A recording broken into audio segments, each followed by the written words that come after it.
সেই নিয়ে বাড়িতে কথা হচ্ছে, না ঝগড়াঝাটি না করতেই হবে, সবাই মিলে আমায় বোঝাবার চেষ্টা করতে যেদিন আমাদের নামটা বেরোনোর কথা সেন্সিভিয়াসে, আমি সেদিন গিয়ে দেখি আমার নামটা বেরিয়েছে। একটু আগে আমি হোয়াইটনার দিয়ে আমার নামটা ইউজ করে দিই।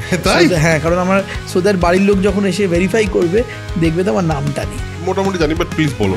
তখন সেই সময় আমার সাথে আলাপ হয়, আমার পরিচয় হয় গৌরবের সাথে, গৌরব চট্টোপাধ্যায় গাবু অ্যান্ড সংকেত ভট্টাচার্য মানে পাঙ্কু, অ্যান্ড তাদের সাথেই আমাদের পরে ব্যান্ড হয় লক্ষ্মীছাড়া। ঠিক।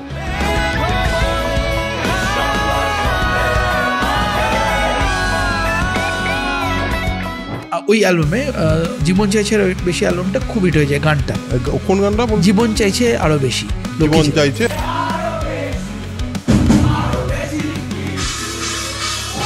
আমাদের গান চলছে প্রচণ্ডভাবে, কনসার্টস হচ্ছে, এদিক ওদিক ঘুরছি, দেশে বিদেশে কনসার্টস করতে যাচ্ছি সব জায়গায়। কিন্তু ওই আমার একটা খাবার যে নেশা ছিল, তো সেখান থেকে আমি যখন যে কোনো জায়গায় কনসার্ট করতে যেতাম, সেখানে কনসার্ট তো করতাম, বাট ওর সঙ্গে যেটা করতাম সেটা কি সেখানকার খাবারগুলো টেস্ট করতাম সেই জায়গায়। সেই সময় আমি আমার এক বন্ধুর সাথে সুযোগ পেলাম, এই ফ্রেন্ডস এফএম বলে যে রেডিওটা ছিল, ওখানে একটা শো করার শোটার নাম ছিল খেতে খেতে শোনো। কিন্তু কোথাও ব্যাক অফ দ্য মাইন্ড আমার ছোটোবেলা থেকে যে ইচ্ছেটা ছিল একটা রেস্তোরাঁ খোলার, সেটা খুলবই, টাকা পয়সা নেই কিন্তু খুলবই। 2010-এ প্রথম চাউমিন খোলে অগস্ট মাসে, গল্ফ গার্ডেন্স একটা ছোট্ট জায়গায়। আমি তোমাকে পুরো চাউমিনের গল্পটা বলি যে কেন চাউমিন কেন পপুলার হয়েছিল 2 মাসে। ঠিক, এটা একটু শুনি। তখন আমরা লিফলেট ছাপাতাম, আমার বিজ্ঞাপনের ট্যাগলাইনটা ছিল 5 star food at 1 star cost. পদে লোক আসেনি, বন্ধুদের ডেকে ডেকে খাওয়াতাম, আয় খা, বসে খা, এখানে দেখ। ওই 7 দিন বাদে থেকে 7-10 দিন বাদে থেকে 2টো উইকেন্ড পর থেকে ওই যে খেলাটা ঘুরে গেল। শুধু একটা জিনিস বানাতে পারি, সেটা হচ্ছে চিজ চেরি পাইনাপেল, ওই 3টে গুজিয়ে কাটিতে খায় আমার ফেভারিট বলে, ওটা তো খাওয়ার মধ্যে পড়েও না। 21 দিন ধরে আমি জাস্ট আমার কনস্ট্যান্ট মুখে মাস্ক পরেছিলাম।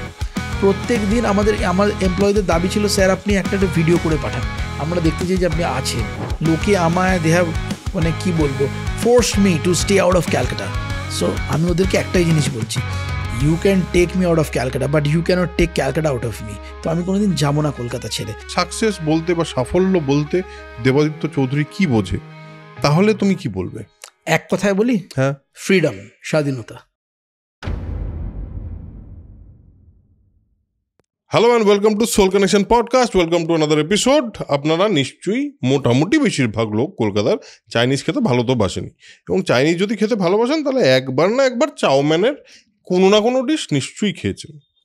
শুরু হয়েছিল গল্ফ গার্ডেনের একটা ছোট্ট আউটলেট দিয়ে। এই মুহূর্তে সারা দেশে 54টা আউটলেট আছে আউদ এবং চাউমিন মিলিয়ে। দেবাদিত্য চৌধুরী একজন এন্টারপ্রেনার, একজন ব্যবসায়ী, বাঙালি ব্যবসায়ী, যে বাংলা থেকে ব্যবসা শুরু করে খুব ছোট একটা জায়গা থেকে শুরু করে ন্যাশনাল লেভেলে একটা বড় জায়গায় চলে গেছে। রিসেন্টলি গৌরী খান তার পডকাস্টে ডেকেছিলেন দেবাদিত্যকে। আজকে সোল কানেকশন পডকাস্টে এসছে দেবাদিত্য। তার সঙ্গে অবশ্যই একজন বিজনেসম্যান বা একজন এন্টারপ্রেনারের সঙ্গে কথা বললে তার থেকে তার জার্নি এবং তার ঠিক কি রাইট প্লেসে রাইট টাইমে হয়েছিল সেইটা জানা, সেটা বোঝা বা সেই এক্সপিরিয়েন্সটা থেকে আমাদের কিছু শেখা, এটাই হলো উদ্দেশ্য। সো আজকের এপিসোডে দেবাদিত্য চৌধুরী একজন অত্যন্ত গুণী মানুষ, কারণ ওর একটা মিউজিক্যাল ক্যারিয়ারও আছে। আপনারা লক্ষ্মীছাড়ার নাম শুনেছেন, সেই লক্ষ্মীছাড়ার সঙ্গে ওর কানেকশন শুনবো, ওর ঋতুদার সঙ্গে ওর কানেকশনের কথা শুনবো, ঋতুদার সঙ্গে ওর লাস্ট টেলিফোনের কথা শুনবো, এবং হ্যাঁ মানে সত্যি কথা, ঋতুদার সঙ্গে লাস্ট টেলিফোনে কথা হয়েছিল দেবাদিত্য চৌধুরীর। আরও অনেক কথা শুনবো, পুরো জার্নিটা শুনবো। সো আজকের এপিসোডে Debaditya Chowdhury on soul connection podcast. Sit back, relax and enjoy the podcast.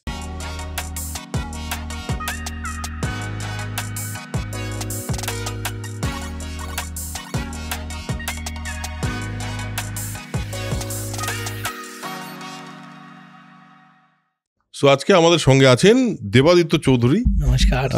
নমস্কার, welcome Debaditya, welcome to soul connection podcast. Thank you for coming. Any time, thank you for calling me. এত রকম তোমরা সেলিব্রিটিদের ডাকো, তার মাঝখানে আমি মানে ভিড়ে কোথায় ঢুকে পড়লাম জানি না, but thank you so much. না দেখো, সেলিব্রিটিদের ডাকা এটা তো করি, আমার এখানে আসেই সেলিব্রিটিরা অনেকেই, সেই অর্থে যাদের সেলিব্রিটি বলে। বাট আমার ক্ষেত্রে আমার মনে হয় সেলিব্রিটি বিষয়টা অতটা না সিনেমা ওরিয়েন্টেড নয়। যে কোনো মানুষ লাইফে নিজের মতো করে সেটা আমিও মনে করি যে যার ফিল্ডে যে সেলিব্রেটেড সেলিব্রিটি, একদমই তাই। তো তোমাকে ডাকার কারণটা খুব স্পষ্ট যে তোমার ফিল্ডে তুমি একটা এমন একটা জায়গা তৈরি করেছো বা এমন একটা জার্নি করেছো, যে জার্নিটা সেলিব্রেট করা ইজ ভেরি, আমার মনে হচ্ছে খুব ইম্পর্টেন্ট। এবং উই ক্যান টক অ্যাবাউট, আমি এই জার্নিটা সম্পর্কে জানতে চাই, এবং নট অনলি জানতে চাই, থ্রু মি আমার যে অডিয়েন্স আছে তাদের কাছে যদি আমরা এই জার্নির মিনিংটা বা জার্নির ইম্পর্টেন্সটা বোঝাতে পারি, সেটাই আমাদের উদ্দেশ্য থাকবে। তোমার জার্নির দুটো খুব ইম্পর্টেন্ট পার্ট আছে, একটা আরও নিশ্চয়ই আছে, বাট দুটো খুব ইম্পর্টেন্ট পার্ট আছে। একটা হলো musical journey, which is very much connected to the roots of Bangla band, to be precise. আর আরেকটা হলো তোমার এন্টারপ্রেনিউরিয়াল জার্নি, যেটাতে you have grown bigger day by day, একটা জার্নি করেছো। এই দুটো জার্নি আছে। তার বাইরে আমি একটুখানি তোমার এই জার্নিটা শুরু হওয়ার আগের সময়ের কথা জানতে চাইবো, উইচ ইজ তোমার ছোটবেলাটা কিরমভাবে কেটেছে, এবং ছোটবেলায় কি কি জিনিস খুব মনে থেকে গেছে?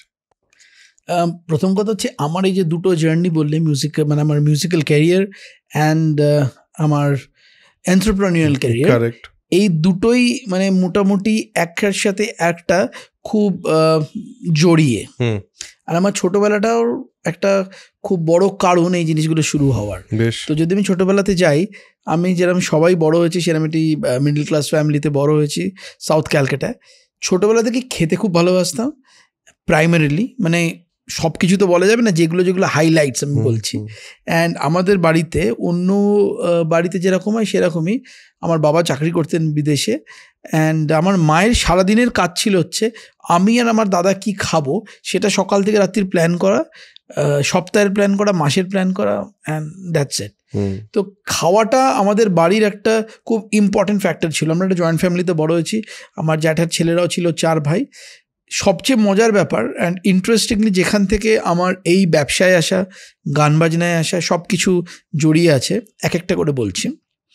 আমি যেখানে থাকতাম গড়চা রোডে, ঠিক আমার গড়চা রোডের বাড়ির পাঁচিলটার সঙ্গে লাগোয়া যে বাড়িটা ছিল সেটা ছিল সাউথ ক্যালকাটার মানে কলকাতার অন্যতম সবচেয়ে পুরনো চাইনিজ রেস্টুরেন্ট। আচ্ছা, কিমুয়া। আমি জানি না তুমি কোনোদিন খেয়েছো কিনা, ছোটবেলায় কোনোদিন খেয়েছো কিনা, বন্ধ হয়ে গেছে, 20 বছর 15 বছর হচ্ছে বন্ধ হয়ে গেছে। সো ওই রেস্টুরেন্টটা যখন ছিল, মানে আমার বেডরুমের জানলাটা খুলতো সে রেস্টুরেন্টের কিচেনের সামনে। সকাল থেকে রাত্রির শুধু আমি গন্ধ পেতাম চাইনিজ খাবারের, ছোটবেলা থেকে। মানে আমার জন্ম হয়েছে মানে ওই গন্ধে, মানে আমি ভাত মাছ বা বাঙালি খাবার বা নর্থ ইন্ডিয়ান খাবারের থেকে বেশি চীনে খাবারের সাথে তার আগে অনেক আগে পরিচিত ছিল আমার গন্ধের সাথে। তো ওই পরিবারটি আমাদের ভীষণ ক্লোজ ছিল, যেরকম নেবার্স, আগেকার দিনের নেবার্সরা তো অনেক বেশি ক্লোজ হয়। তো ওরা চীনে ফ্যামিলি ছিল, চাইনিজ ফ্যামিলি, যারা এটা রান করতো। আমার দাদুর বন্ধু ছিল, অ্যান্ড আমাদেরও পরিবারের ভীষণ ঘনিষ্ঠ ছিল। তো আমার ছোটোবেলার অনেকটাই কেটেছে ওনাদের বাড়িতে। তো নতুন নতুন খাবার বানিয়ে খেত, মানে ওনারা খাওয়াতো, আমি খেতাম, এসে বাড়িতে গল্প করতাম।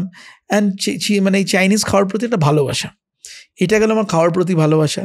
অ্যান্ড গান বাজনাটা হলো, তখন ছোটোবেলায় এত চ্যানেলস ছিল না, মানে আমার ছোটোবেলায় এত টেলিভিশন চ্যানেল ছিল না, মোবাইল টোবাইল তো ছেড়ে দাও। তখন শুধু MTV বলে একটা চ্যানেল এসেছিল, সেটাও বোধহয় সপ্তাহে একদিন একটা সময় একটু দেখাতো স্নিপেটস। তো সেখানে প্রথম দিন আমি যখন ক্লাস 6-7 পড়ি বা তারও আগে একবার হোটেল ক্যালিফোর্নিয়াতে ইগলসের শুনি। আমি শুনে আমার মনে আছে, আমি একটু দাঁড়িয়ে পড়ি গানটা শুনে, যে এই গানটা একটু তো অন্যরকম লাগছে।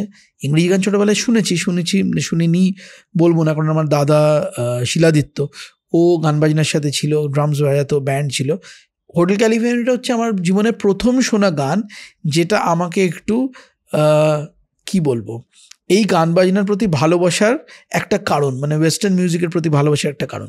গানটা শুনলাম, আর তখন তো গানটার বারবার শোনা যায় না, ক্যাসেটও ছিল না অ্যাভেলেবেল আমার কাছে, প্লাস সিডিও নেই, অনলাইনেও পাওয়া যায় না। তো ওয়েট করে থাকতাম আবার বৃহস্পতিবার দিন কবে MTVটা চালাবে, যদি ওখান থেকে গানটা শোনা যায়। একটা অ্যাকোস্টিক ভার্সন ওদের ছিল। তো আমার জীবনের একটা টার্নিং পয়েন্ট বলতে পারো, সেটা হচ্ছে আমার যখন কলেজে ঢুকি। আমি ক্লাস 10 পাস করে যখন কলেজে ঢুকি, তো খুব ইন্টারেস্টিং একটা গল্প। তো তখন আমি পিয়ানো শিখছি এক ভদ্রলোকের কাছে। সেই ক্লাসটা ছিল হচ্ছে দুপুরবেলা। অ্যান্ড আমার মাধ্যমিকের রেজাল্ট বেরোনোর পর যে কলেজগুলো শর্টলিস্টেড হয়েছিল, তার মধ্যে ছিল সাউথ সিটি কলেজ, আর সেন্ট জেভিয়ার্স কলেজ। তো সেন্ট জেভিয়ার্স কলেজ অফকোর্স অনেক নামি কলেজ, পড়াশোনাটা একটু বেটার, সাউথ সিটিও ভালো, বাট সেন্ট জেভিয়ার্স কলেজ আমার বাড়ির লোকের প্রেফারেন্স, বাবার প্রেফারেন্স, মায়ের প্রেফারেন্স, সবার প্রেফারেন্স। কিন্তু আমি কিছুতেই সেন্ট জেভিয়ার্স কলেজে ঢুকবো না, কারণ সেন্ট জেভিয়ার্স কলেজের ক্লাসটা হবে দুপুরবেলা, আর দুপুরবেলা আমার পিয়ানো ক্লাসটা বন্ধ হয়ে যাবে। সেই নিয়ে বাড়িতে কথা হচ্ছে না, ঝগড়াঝাটি না, করতেই হবে, সবাই মিলে আমি বোঝাবার চেষ্টা করতে করতে যেদিন আমাদের নামটা বেরোনোর কথা সেন্ট জেভিয়ার্সে, আমি সেদিন গিয়ে দেখি আমার নামটা বেরিয়েছে, একটু তাড়াতাড়ি চলে গেছিলাম, গিয়ে আমি হোয়াইটনার দিয়ে আমার নামটা ইরেজ করে দিই। হ্যাঁ, কারণ আমার সোদার বাড়ির লোক যখন এসে ভেরিফাই করবে দেখবে তো আমার নামটা নেই। তো এইসব করেছি, তো নামটা বুঝতে পেরেছি বাড়িতে নেই। কিন্তু আমি কলেজ থেকে বেরিয়ে যাচ্ছি, তখন সেই সময় আমার সাথে আলাপ হয়, আমার পরিচয় হয় গৌরবের সাথে, গৌরব চট্টোপাধ্যায় গাবু অ্যান্ড সংকেত ভট্টাচার্য মানে পাঙ্কু, অ্যান্ড তাদের সাথেই আমাদের পরে ব্যান্ড হয় লক্ষ্মীছাড়া। তো সামহাও ওই সময় ওদেরকে দেখে আমার মনে হয়েছিল গান বাজনাটা আমার এদের সাথেই হবে, এখানেই হবে। মইনের ঘোড়াগুলির গান ছোটবেলা থেকে শুনতাম, 95 থেকে শুনতাম, অনেক গান শুনতাম মইনের ঘোড়াগুলির, গৌতম চট্টোপাধ্যায়কে ফলো করতাম, বাট কোনোদিন সেভাবে ওনার সাথে তার আগে খুব একটা ক্লোজলি আলাপ হয়নি বা কাজ সেরমভাবে তখনও করিনি। তো ওই গৌরব আর সংকেতের সাথে আলাপ, ক্লাস 11-এ পড়ি, অ্যান্ড লক্ষ্মীছাড়া শুরু হয়। তার আগে লক্ষ্মীছাড়া ছিল, বাট সেরমভাবে প্রফেশনালি প্রচুর আমরা শোজ করতাম না, মানে লক্ষ্মীছাড়া করতো না, তখন বয়সও খুব কম। গানগুলো বেরোতো মহিনের ঘোড়াগুড়ি অ্যালবামে, সম্পাদিত গানে অ্যালবামে বেরোতো, পড়াশোনায় জলাঞ্জলি বেরিয়েছিল, একই কথা শুনি হাই বেরিয়েছিল লক্ষ্মীছাড়ার নামে, মানে লক্ষ্মীছাড়া করতো। But as a band perform করা শুরু করলাম ওই 98-99 থেকে। কলেজের ফার্স্ট ইয়ার, গান বাজনা চলছে, 12-এ পড়ি, আমাদের প্রথম অ্যালবাম মেঘমল্ল রিলিজ হয়, অ্যান্ড গান বাজনাটা ভালো জায়গায় যাচ্ছে। আর তখন বাংলা ব্যান্ডের কিন্তু মানে এখন যে দুর্দশা সেরকম দুর্দশা নেই, এখন আমি বলবো বাংলা ব্যান্ডেরটা একটু দুর্দশায় চলে গেছে। তখন কিন্তু Bangla band was kind of the main stream music, সারাদিন বাড়িতে বাড়িতে বাংলা ব্যান্ডের গান চলছে, কত ব্যান্ড আসছে আমাদের, মানে পরশ পাথরের গান শুনছি আমরা, অভিলাষা শুনছি, উজান বলে একটি ব্যান্ড শুনছি, তারপর তো ভূমি আছে, ক্যাকটাস আছে, মানে সবাই, ফসিলস, সবই একসাথে আমরা করছি। করতে করতে কলেজে যখন সেকেন্ড ইয়ারে পড়ি, তখন আমাদের সেকেন্ড অ্যালবামটা রিলিজ হয়। সামহাও ওই অ্যালবামটা খুব ক্লিক করে যায়, জীবন চাইছে আরো বেশি অ্যালবামটার নাম, অ্যান্ড আশাউডিয়া থেকে বেরোয়, ওই গানটা সুপার ডুপার হিট হয়ে যায়। মানে ওই আমি ওই অ্যালবামে জীবন চাইছে আরো বেশি অ্যালবামটা খুব হিট হয়ে যায়। গানটা কোন গানটা? জীবন চাইছে আরো বেশি, জীবন চাইছে, ঘুরে ফিরে সেই একই কথা। তো ওই গানটা প্রচন্ডভাবে হিট হয়ে যায়। তখন আমাদের পুরো বাংলা ব্যান্ডের জন্য প্রচন্ডভাবে যেটা কাজ করেছিল সেটা হচ্ছে আমার FM বলে যে স্টেশনটা ছিল, তারা সারাদিন আমাদের গান চালাতো। এখন যেটা চলে না, এখন মানে স্যাডলি সব মেন স্ট্রিম সিনেমার গান চলে, আমাদের গানটা সব পিছিয়ে গেছে। তখন ফ্রন্ট সিটে আমরা বসেছিলাম, আমাদের গান চলছে, প্রচণ্ডভাবে কনসার্টস হচ্ছে, এদিক ওদিক ঘুরছি, দেশে বিদেশে কনসার্টস করতে যাচ্ছি সব জায়গায়। কিন্তু ওই আমার একটা খাবার যে নেশা ছিল, তো সেখান থেকে আমি যখন যে কোনো জায়গায় কনসার্ট করতে যেতাম, সেখানে কনসার্ট তো করতাম, বাট ওর সঙ্গে যেটা করতাম সেটা কি সেখানকার খাবারগুলো টেস্ট করতাম, সেই জায়গার, সেই শহরের, সেই দেশের, সেই শহরের দিয়ে এসে এখানে এসে আমি গল্প করতাম বন্ধুদেরকে, ফ্যামিলি মেম্বারদেরকে, যে খেলাম, এটা করলাম। আর শুধু আমি বলবো না দেশ বিদেশের, ইভেন কলকাতারও এমন এমন খাবার যেগুলো কেউ কোনোদিন খায়নি, মানে 5-star হোটেলের খাবার নিয়ে আমি কথা বলতাম না, বা কোনো ফাইন ডাইনিং রেস্টুরেন্টস নিয়ে কথা বলতাম না। আমি বলতাম হয়তো কোন ব্রিজের নিচে কেউ একটা দুপুরবেলা পেঁয়াজি বিক্রি করছে, কে অ্যালেনের কাটলেট খেতাম। এখন কিন্তু অ্যালেনের কাটলেট অনেক বেশি লোকে জানে, 25 বছর আগে কিন্তু জানতো না। তো অ্যালেনের কাটলেট কিভাবে হচ্ছে, তারপর বিভিন্ন ওই ধরনের খাবার, নর্থ ক্যালকাটার খাবার, সাউথ ক্যালকাটার খাবার, এইসব নিয়ে কথা বলতাম। অ্যান্ড তখন রেডিওটা খুব অ্যাগ্রেসিভভাবে এগোচ্ছে কলকাতাতে। সেই সময় আমি আমার এক বন্ধুর সাথে সুযোগ পেলাম, এই ফ্রেন্ডস FM বলে যে রেডিওটা ছিল, ওখানে একটা শো হোস্ট করার, শোটার নাম ছিল খেতে খেতে শোনো। তো বৃহস্পতিবার করে শোটা হতো, আমি অ্যান্ড আমার বন্ধু নীলাঞ্জনা, RJ নীলাঞ্জনা, আমরাই শোটা হোস্ট করতাম। অ্যান্ড এই শোটা যখন হোস্ট করতাম, শোটাতে কি কথা বলতাম, খাবার নিয়ে কথা বলতাম, বিভিন্ন জায়গায় যেখানে এখানে যা যা খেয়েছি, মজার জিনিস, খাবার এক্সপিরিয়েন্স, কোথায় গেলে কি পাবে না পাবে। অ্যান্ড টাচউড মানে শোটা লাকিলি সাংঘাতিক পপুলার হয়ে গেল, মানে এখনও আমি মেলস পাই শোটার জন্য, যে শোটা কেন বন্ধ করে দিয়েছি। তো শোটা চললো 1-2 বছর চললো, তো গান বাজনা চলছে, শোজ চলছে। আমি একটা PR এজেন্সি চাকরিও শুরু করলাম, চালাতে হবে, শুরু হলো। কিন্তু কোথাও ব্যাক অফ দ্য মাইন্ড আমার ছোটোবেলা থেকে যে ইচ্ছেটা ছিল একটা রেস্তোরাঁ খোলার, সেটা খুলবই, টাকা পয়সা নেই কিন্তু খুলবো জানি, পয়সা নেই, স্বপ্ন আছে, অনেক আইডিয়াস আছে, সেই আইডিয়াসগুলো কী করে এক জায়গায় একের পর এক সাজাবো সেটা নিয়ে করতে করতে করতে করতে কিছু টাকা জমালাম এদিক ওদিক থেকে। 2010-এ প্রথম চাউম্যান খোলে অগস্ট মাসে, ঠিক গল্ফ গার্ডেন্স একটা ছোট্ট জায়গা। এবার গল্ফ গার্ডেন্সে ওই যে জায়গাটা 300 স্কোয়ার ফিটের একটা ছোট্ট চাউম্যানের একটা রেস্টুরেন্ট করলাম। আমি জানি না তুমি গেছো কিনা গল্ফ গার্ডেন্সে? প্রথম ওখানেই গেছি 2010-এই গেছি। 2010-এ তাও কে বলেছে সেটাও রেকমেন্ড কে করেছে সেটাও বলে দিই তোমাকে। 2010-এর সম্ভবত এটা জুলাই অগস্ট মাসের মাঝামাঝি কোনো একটা সময় হবে।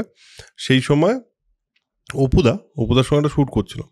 অপুদা বলেছিল, আর জানতো যে আমিও খেতে খুব ভালোবাসি, বলে চাউম্যানটাই একবার খেয়ে আসিস, মানে চাইনিজ যদি ভালোবাসি। এবার আমি চাইনিজ খুব ভালোবাসি।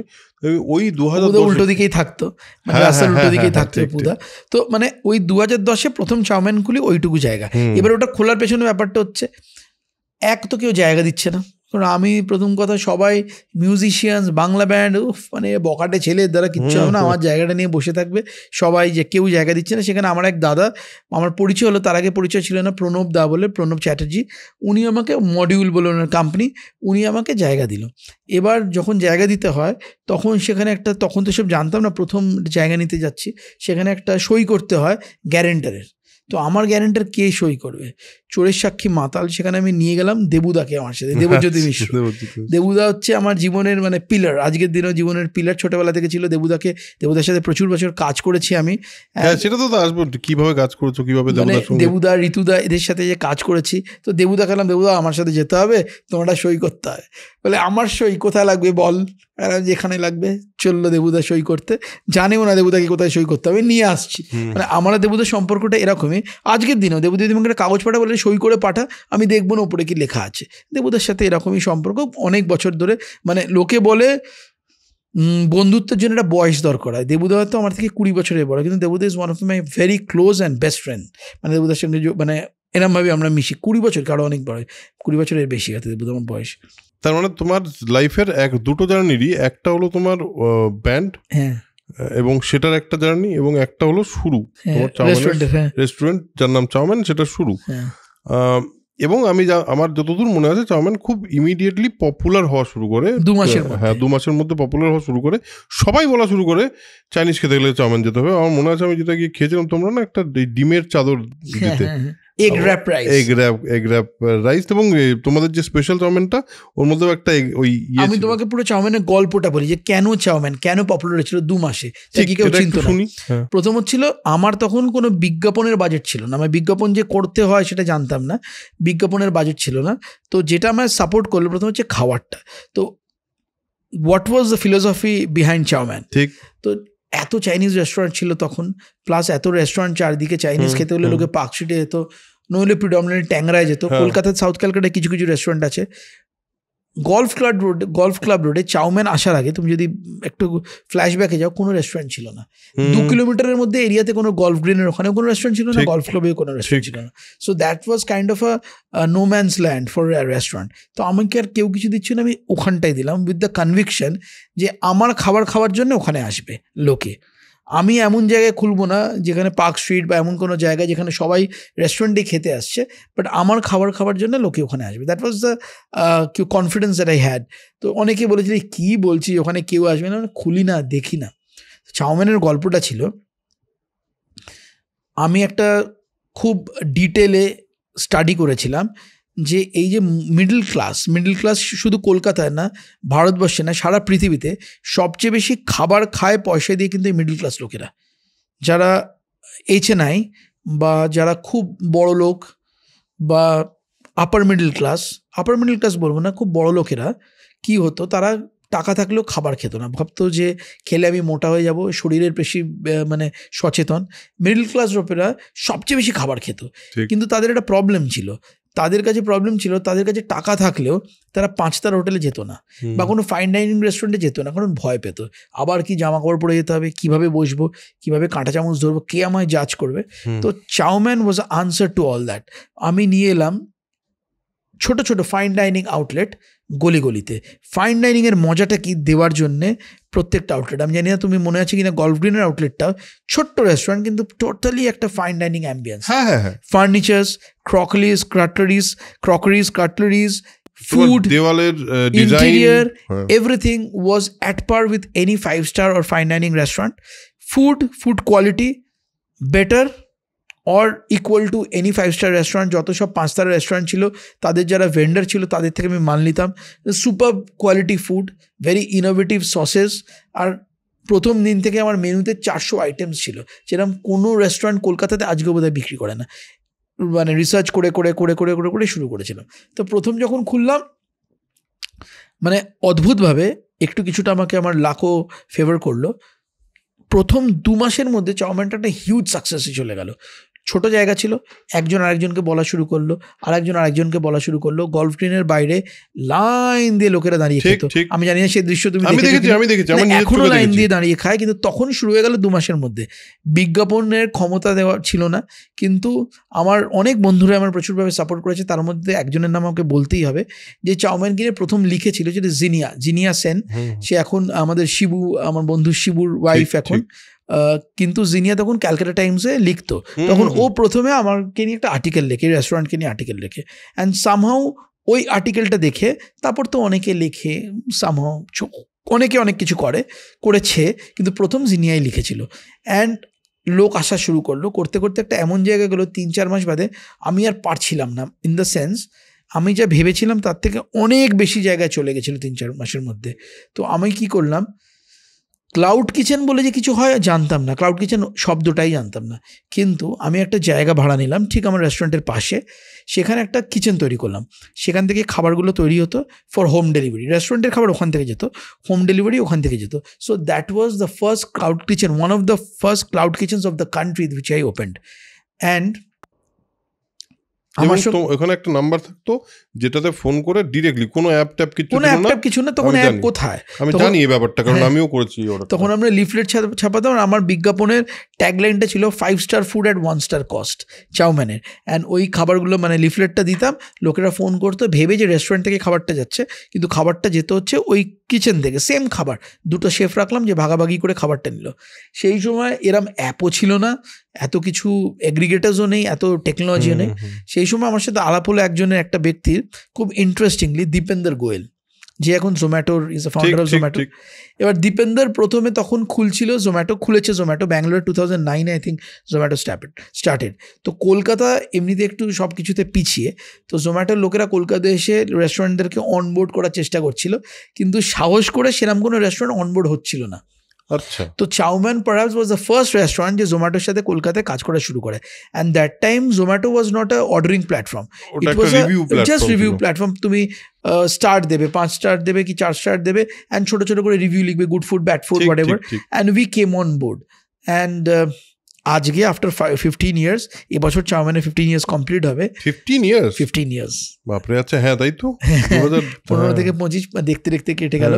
15 বছর বাদে আমার যেটা সবচেয়ে আমি গর্বিত, আই এম প্রাউড, জোম্যাটোতে একটা অন্য লিগে চলে গেছে আইপিও করে। And he is very very big and he makes me proud all the, মানে every time I see him, I talk to him. Zomato প্ল্যাটফর্মে প্লাস সুইগি প্ল্যাটফর্মে ন্যাশনালি যত চীনের রেস্টুরেন্ট আছে, চাইনিজ রেস্টুরেন্ট ব্যবসা করে, হাইয়েস্ট রেভিনিউ কিন্তু চাউমিন দেয় nationally with our presence. Zomato, Swiggy, both platforms. We are the highest revenue generator for Swiggy and Zomato in our cuisine nationally. So এটা আমার কাছেও খুব ভালো লাগে যে প্রথম দিন থেকে ওদের সাথে শুরু করেছিলাম, তারপর এই জায়গায় গেল। বাট ঠিক আছে, সেটা তো একটা দিক। চাউমিন শুরু হলো, অদ্ভুতভাবে স্প্রেড করা শুরু হলো, একের পর এক আমরা আউটলেট করা শুরু করলাম। করতে করতে 2013-তে মনে হলো এটা অন্য কিছু করি। তখন আমি আমার দাদা শিলাদিত্য, আমার দাদাকে বললাম একসাথে, দাদার আমি ঠিক করলাম যে একটা নতুন কোনো রেস্টুরেন্ট নিয়ে আসি, যেটা আমরা খেতে ভালোবাসি, যেই খাবার সেই খাবারটাই নিয়ে আসবো। তো আমাদের ছোটোবেলার প্রথম প্রেফার্ড খাবার ছিল চাইনিজ, তাই জন্য আমি চাউমিন খুলেছিলাম। তবে দাদাকে বললাম চলো একসাথে আমরা কিছু করি। কী খেতে ভালোবাসি আমরা? নেক্সট ছিল বিরিয়ানি। ছোটোবেলা থেকে বিরিয়ানি মানে পার্ক সার্কাসে গিয়ে ট্রামে করে বালিগঞ্জ থেকে গিয়ে বিরিয়ানি নিয়ে আসতাম, খেতাম। তো ওই বিরিয়ানিটা আমরা এখানে করবো, কিন্তু জাস্ট বিরিয়ানি কেন করবো, সবাই তো করে। আর তখন একটা মনোপলি ছিল বিরিয়ানি রেস্তোরাঁদের। পার্ক সার্কাস এরিয়াতে যে বিরিয়ানি আমি রেস্টুরেন্ট ছিলাম, সিরাজ বলো, তখন জিশানও এসে গেছে, রামানিয়া, আরসালান, তারা ছাড়া বিরিয়ানি কেউ কলকাতায় বানাতে পারে না। সেটা ছিল একটা লোকের কাছে মানে একটা নোন ফ্যাক্ট, বিরিয়ানি কোনো ওই রেস্টুরেন্ট ছাড়া কোনো বিরিয়ানি হয় না। সেখানে আমরা রেস্টুরেন্ট খুলবো, চলবে কি চলবে না, কেন চলবে। তো আমি আর দাদা অনেক দিন ধরে ভেবে ভেবে লখনৌ গেলাম। লখনৌতে গিয়ে আমি আর দাদা প্রায় 9 দিন ছিলাম। লখনৌতে এরম কোনো রেস্তোরাঁ নেই মোটামুটি পরিচিত রেস্তোরাঁ যেখানে আমরা খাইনি। খেয়ে কী করব না করব, কেন লখনৌর খাবারটাকে এখানে নিয়ে আসবো, কারণ বিরিয়ানির বিভিন্ন ঘরানা হয়। তো ওয়াজেদ আলী শাহর যে ঘরানাটা, সেটা হচ্ছে কলকাতা বিরিয়ানি। উনি যখন চলে আসেন, ওনাকে ডিপোর্ট করে দেওয়া হয় লখনৌ থেকে, উনি মেটিয়া ব্রুজে আসেন, তো কলকাতা বিরিয়ানিটা উনি চালু করেন। অ্যান্ড তাই জন্য গেলাম ওখানে খুঁজতে যে আর কি জিনিস আনা যায়। সো ইন্টারেস্টিংলি গালাউটি কাবাবটা খেলাম, যেটা লোকে তুন্ডে কাবাব বলে, অনেকে অনেক অন্য কিছু নামে ডাকে। তো এই গালাউটি কাবাবটা কলকাতায় লঞ্চ করলাম। গালাউটি কাবাবের গল্প তুমি কি জানো? What is galouti kebab? হ্যাঁ, খেয়েছো, but you know history of galouti kebab? মোটামুটি জানি, বাট প্লিজ বলো। তো গালাউটি কাবাবটা হচ্ছে আগেকার দিনে নবাবরা সকাল ব্রেকফাস্ট থেকে রাত্রিরে ডিনার অবধি সারাদিন মাংস খেত। মাংস মানে নট মাটন, বিফ খেত। তখন তো beef is easily available, mutton হয়তো খেত, বাট রেড মিট খেত। খেতে খেতে খেতে খেতে একটা এমন জায়গায় চলে যেত যারা ওটা ছাড়া কিছু খেতেই পারতো না। যখন বয়স হয়ে যেত, দাঁত থাকতো না, তখন তারা মাংসটা তো চেবাতে পারতো না, কিন্তু কি খাবে, তাই জন্য মাংসটাকে এমনভাবে ওটাকে মানে কি বলবো কিমার মতন করে খেত, যেটা মুখে দিলে গলে যায়, যেটা মুখে দিলে গলে যায় সেখান থেকে গালাউটি কাবাব, ও যে গল যায়, হ্যাঁ গালাউটি কাবাব। তো ওটাকে কলকাতায় নিয়ে এলাম। কলকাতায় প্রথম আমরা গালাউটি কাবাব করা শুরু করলাম আমাদের রেস্টুরেন্টে, সেম। আর হাঁড়িতে বিরিয়ানি, ঘি দিয়ে বিরিয়ানি, সবাই ডালদায় বিরিয়ানি করতো, আরও কিসে করতো আমি ঠিক জানি না, কারণ আমি নিজের রান্না একদম জানি না। তাই একদম জানি না, এটাতে আমি আসবো, আমি অমলেটও বানাতে পারি না, শুধু টেস্টটা জানি খাবার। আচ্ছা, মানে সারা পৃথিবীর খাবারের যে কোনো খাবারের টেস্ট আমি জানি, কিভাবে কোনটা দিলে কি হয়, বাট খাবার রান্না করতে পারি না। তো গালাউটি কাবাব হলো আর হাঁড়ির বিরিয়ানি। আমি বলছি তোমাকে 2013 মে মাসে খুলেছিলাম, যত সম্ভব 6th মে অদ খুলেছিল।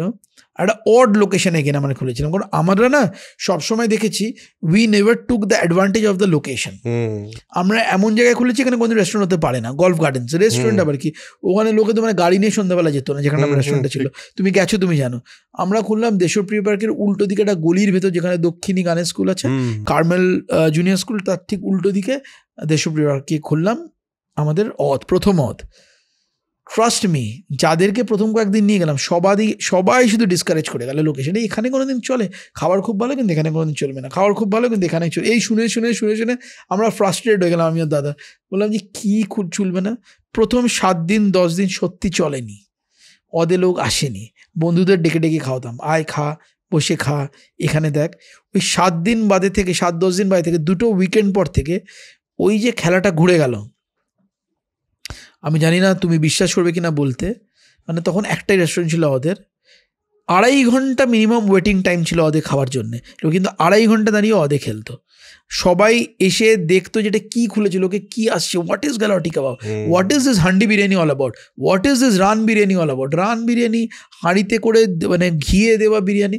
অ্যান্ড সামহাউ ওটাও ক্লিক করে গেল, একের পর এক অদ হলো, চাউম্যান হলো, একটা শহরের থেকে আর একটা শহর গেলাম, এখন তো ন্যাশনালি সব জায়গায় মোটামুটি পৌঁছলাম। তো মোটামুটি এইভাবেই আমাদের জার্নিটা শেপ করেছে, সব কিছুই করেছি সাংঘাতিক কনফিডেন্সে, পকেটে 1 পয়সাও ছিল না, ভেবেছিলাম হয়ে যাবে, নেমে পড়ি। মানে আমাদের একটা ব্যাপার আছে, স্পেশালি আমি যেটা করি, মানে ধরো তুমি যদি এখন বলো চলো এখানে যাবো প্লেন চালাবো, আমি হ্যাঁ চলো চালাই, আগে সব টানাটানি করে দেখি কোনটা চালালে কি কিছু না কিছু তো হবে। প্রথমে যদি বসে থাকি দিয়ে বলি না পারবো না, তাহলে তো গল্পটাই হবে না। মানে আমি খাওয়ার ব্যবসায় এসেছি, কামিং ব্যাক টু এক্ষুনি যেটা বললাম, আমি কিন্তু একটা অমলেটও বানাতে পারি না, ডিম সদ্যও করতে পারি না, এটা ফ্যাক্ট মানে একদম ভীষণভাবে ফ্যাক্ট। মানে আমার বাড়িতে আমি কিচেনে ঢুকতে দেয় না, আমি এত মেস করে দিই বলে। শুধু একটা জিনিস বানাতে পারি, সেটা হচ্ছে চিজ চেরি পাইনাপেল, ওই 3টে গুজিয়ে কাটিতে খায়, আমার ফেভারিট বলে, ওটা তো খাওয়ার মধ্যে পড়েও না, ওটা আমি পারি, বাকি আমি বানাতে পারি না। বাট যেটা আমি জানি সেটা হচ্ছে কোন খাবারটার কি টেস্ট হবে আর কোন খাবারটা লোকে খাবে, এটা একটা অদ্ভুতভাবে আমার একটা সামহাও এই সেন্সটা ডেভেলপ করেছে ওভার দ্য ইয়ার্স, আরও করেছে। মানে কোন খাবারটা বানাবো যেটা লোকে খাবে। অনেক ভালো ভালো খাবার আমার তো মানে R&D আমাদের কিচেন এখানে রেগুলার হয়, শেফ প্রত্যেক মাসে খাবার আনায়, বলে এটা স্যার আমরা ইন্ট্রোডিউস করবো, ওটা স্যার ইন্ট্রোডিউস করবো। আমি একবার চেখে বলে দিতে পারি এই খাবারটা লোকে খাবে না, আর এই লোকে বলবে তুমি কি সব জানো কে কী খাবে কে কী খাবে না। সব আমি জানি না, কিন্তু লোকে কি ভালোবাসবে খেতে, কোন শহরে কি, সেটা একটা বেসিক আইডিয়া সামাও মানে এটা একটা করে ফেলেছি। তো সেইটা আমার একটা ইউএসপি বলতে পারো। করে করে করে করে একটা এমন জায়গায় এখন চলে গেছে, এখন রেস্টুরেন্ট খোলাগুলো মানে এই আজকের দিনে দাঁড়িয়ে আমার সব রেস্টুরেন্ট মিলিয়ে, চাউম্যান, অদ, চ্যাপ্টার 2 সব মিলিয়ে, সব শহর মিলে 54টা রেস্টুরেন্ট আছে। অ্যান্ড আমরা খুব দ্রুত বেগে আমাদের এক্সপ্যানশনস করছি, চলছে। তো এই আমাদের এটাই ভাবে মানে জিরো থেকে যেইটুকু এসছি, যেইটুকু করতে পেরেছি নিজের এলএমএ করেছি without any background. Hotel management তো ছেড়েই দাও, কোনোদিন জানি না হোটেল ম্যানেজমেন্ট কী ছিল, হোটেল ম্যানেজমেন্ট কলেজ কী হয় জানতামই না। সো বাকিটা দেখা যাক। একটা জিনিস বলো, সেটা হলো এই যে 0 থেকে মানে 1 থেকে 54 সারা ভারতবর্ষে, এবং শুধু তাই না, মানুষে মানে অনেক মানুষ, অনেক মানে আমি বলছি ইন রেসপেক্টিভ ফিল্ডস তোমাকে বেশ এন্টারপ্রেনার হিসেবে আইডেন্টিফাই করা বা তোমাদের এই পুরো জার্নিটাকে আইডেন্টিফাই করা, এটাও অনেকে করেছে। এবং লোকজন তোমাকে কিছু কিছু তোমার একটা আলাদা পরিচিতি আছে এন্টারপ্রেনার হিসেবে। What made you different? মানে আমি বলছি অনেকেই তো চেষ্টা করে, অনেকে তুমি ধরো আমি বলছি রেস্টুরেন্ট ব্যবসার প্রতি তোমার ভালোবাসা তো অনেকের আছে, অনেকেই থাকতে পারে, এমন কি ব্যাপার, সেটা এমন কি ব্যাপার। এবং অ্যাট দ্য সেম টাইম ধরো তুমি এই যে পুরো জার্নিটাতে যদি আমাকে জিজ্ঞেস করি, ধরো আরও 3 জন সেই সময় রেস্টুরেন্ট ধরো খুলেছিল, বা আরও 100 জন সেই সময় রেস্টুরেন্ট খুলেছিল, তাদেরও একটা রেস্টুরেন্ট হয়তো বন্ধ হয়ে গেছে, তোমারটা 54 হয়ে গেছে। What is that differentiating factor বলে তোমার মনে হয়? Did you identify it ever? দেখো, আই ক্যানট টেল ইউ মানে ক্যাটেগরিক্যালি কেন ওদেরটা চলেনি আমারটা চলেছে, but I can tell you what I usually do. And আমার মনে হয় এটাই আমার ইউএসপি, মাই সাকসেস পয়েন্ট। কিছুদিন আগে লাস্ট 1 বছর আগে ডিজনি হটস্টারে একটা সিরিজ হয়েছিল ব্র্যান্ডস অফ টুমরো বলে, আমি জানি না তুমি দেখেছো। হ্যাঁ, ওইখানে সারা ভারতবর্ষের 6টা ব্র্যান্ডসকে নিয়ে ওরা ফিচার করেছিল, সুপার ব্র্যান্ডস, যারা মনে হয়েছে যে যারা 3-4 বছরে will be the brands of tomorrow, মানে যারা আইপিও আনবে, এই আনবে। আমি কিন্তু কাউকে যোগাযোগ করিনি। তো মানে ইস্ট ইন্ডিয়া থেকে একমাত্র একটাই ব্র্যান্ডকে সিলেক্ট করেছিল, চাউম্যান। তো ওরা তো কিছু রিসার্চ করেই করেছে একদম। তো আমার যেটা মনে হয় মানে আমি কেন যেইটুকুই করতে পেরেছি অন্যরা করতে পারেনি, মানে আমরা তো সবাই মানুষ, হিউম্যান বলি আমরা, কিন্তু সবার কি হিউম্যানিটিটা আছে? আমার মনে হয় আমার ওই হিউম্যানিটি ফ্যাক্টরটাই খুব ভালোভাবে কাজ করেছে। মানে আমার রেস্তোরাঁতে আজকের দিনে 2,500 থেকে 3,000 ছেলে কাজ করে সারা ভারতবর্ষে। তো আমি তোমাকে দাবি করে বলতে পারি, তুমি যে কোনো রেস্তোরাঁতে যাও, আমার কলকাতায় যাও, ব্যাঙ্গালোরে যাও, হায়দ্রাবাদে যাও, বম্বেতে যাও, যে কোনো রেস্টুরেন্টে যাও, আমার বর্তমানে কোনো ছেলেকে ডেকে আমার নামে নিন্দা করো, বলো তোমাদের স্যার খুব খারাপ, এই করেছে ওই করেছে, তোমাকে যদি ধাক্কা দিয়ে বার না করে দেয় রেস্টুরেন্ট থেকে, সেদিন আমি সেই রেস্টুরেন্টটা বন্ধ করে দেবো। যদি একটাও লোক আমার এগেনস্টে কিছু বলতে পারে বা এমন কিছু বলে যেটা বলা উচিত নয়, কারণ এই কানেক্টটা আমি প্রথম দিন থেকে আজকের দিন অবধি রেখেছি, আশা করি শেষ দিন অবধি রাখবো। So this is one of the unique points I think that I have, which other business owners they don't have. So this is me. And আমি সবসময় একটা কথা আমি ভীষণ ফলো করি, that don't let your experience ruin your innocence. ওই একটা কোথাও যেন ইনোসেন্সটা এখন আমি রাখার চেষ্টা করি। আমার কাছে যতই এক্সপিরিয়েন্স হয়, লোকে আমাকে বলে, এখন তো অনেক টিম আমার ডেভেলপ হয়েছে, বিভিন্ন টিম আছে, HR টিম আছে, F&B টিম আছে, অপারেশনস টিম আছে, মার্কেটিং টিম, ফাইন্যান্স টিম, তাদের হেডস আছে, তারা অনেক তাবড় ছেলেরা কাজ করে আমাদের এখানে, অনেক কিছু বুদ্ধি দেয়, স্যার এটা করুন, স্যার ওটা করুন, স্যার এটা করছে ওটা করুন। আমি কিন্তু সবসময় ওটাই করি যেটা আমার মনে হয় আমার সহকর্মীদের, এমপ্লয়ি আমি বলি না কাউকে, আমার সহকর্মীদের, আগে সহকর্মীদেরটা ভাবতে হবে, তারপর কোম্পানির কথা ভাবতে হবে, তারপর ফাইনালি আমার কথা ভাবতে হবে। এই যে পিরামিডটা যদি কেউ মেনটেন করে চলে, প্রথমে কোনটা, তারপরে কোনটা, তারপর কোনটা, তাহলে মনে হয় না কোনো বিজনেস ফেল করবে। মানে এটা আমার এক্সপিরিয়েন্স থেকে বলছি, মানে এটা কোনো জ্ঞানের কথা বলছি না, মানে আমার জীবনে আমি এটা দিয়ে দেখেছি। মানে কি বলবো, একটা হিউম্যান ফ্যাক্টর রাখতে হবে সব কিছুতে, মেকানিক্যাল হলে চলবে না। আর একটা মজার বিষয় জানো তো, সবাই আমাদের এখানে, মানে আমি যেহেতু নিজে কিছুই জানতাম না, সেখান থেকে ব্যবসাটা এসেছি, আমার এখানে যারা কাজ করে আমার সাথে, মজার ব্যাপার, তারা কিন্তু কেউ কিছুই জানতো না। মানে ফর এক্সাম্পল, আমার যে শেফ প্রথম দিন আসে, তাকে আমি নিয়ে এসেছিলাম একটা বড় রেস্তোরাঁ থেকে নিয়ে এসেছিলাম। ওর রেস্তোরাঁতে যেটা ওয়াশিং এরিয়া, যেখানে ও কাজ করতো, আমার কিচেনটা সাইজ ছিল অতটা। ও ঢুকে এরম দেখছিল, এখানে আমি কাজ করবো, এলাম ভাই কাজ কর। So it is not always important to have the best people on board, it is the most important thing to have the right people on board. এই যে লোকটা আমার সঙ্গে রয়ে গেল, সে আজকেও আমার কাছে রয়ে গেছে, এখন 54টা রেস্টুরেন্ট ঘুরে ঘুরে ঘুরে ঘুরে দেখে, মানে ইজ আ বিগ গাই নাও। এরকম প্রত্যেকটা লোক, মানে আমি তোমাকে কটা গল্প বলবো। আমার পাড়ায় একটা ছেলে চিকেন বিক্রি করতো, মানে সকালবেলা দেখতাম মুরগি কাটছে। আমি যখন প্রথম রেস্টুরেন্ট বিজনেস শুরু করেছি, কেউ আমাকে চিকেন দিত না, ধারে দিত না, কারণ একটা রেস্টুরেন্টে তো বিক্রি করবো, তারপর টাকাটা পাবো। আমার অত টাকা ছিল না যে আফ্রন্ট কিনে ব্যবসা করবো। তো ওকে আমি বলেছিলাম, তুই আমাকে দিবি চিকেন, আমি তোকে 1 সপ্তাহে টাকাটা দেবো। প্রথম দিন থেকে ও আমার সাথে ছিল। আজকের দিনে দাঁড়িয়ে ও কলকাতার ধরে নাও সবচেয়ে বড় চিকেন সাপ্লায়ার, হ্যাঁ, ওয়ান অফ দ্য বিগেস্ট। বাবা, ও কিন্তু আমার সাথেই বড় হয়েছে। এই নয় যে শুধু এখন আমাকে দেয়, ও শুধু পাড়ার লোকেদের জন্য মুরগি কাটতো, এখন বিভিন্ন রেস্টুরেন্টে মুরগি দেয়। আগে একটা সাইকেল করে আসতো, এখন ওর বোধহয় 15টা বা 20টা কোল্ড ভ্যান আছে যেখানে করে চিকেন সাপ্লাই করে। এখনও কলকাতার পরে ব্যাঙ্গালোরেও শুরু করেছে। আমি ওকে বলেছি চল ব্যাঙ্গালোর একসাথে আমরা করি, ওকে আমি সুযোগ দিয়েছি, ও আমার সুযোগ দিয়েছে। So I have created my vendors, প্রত্যেকেই যারা আমার সাথে কাজ করে প্রথম দিন থেকে যারা ছিল সবাই আমার সাথে আছে।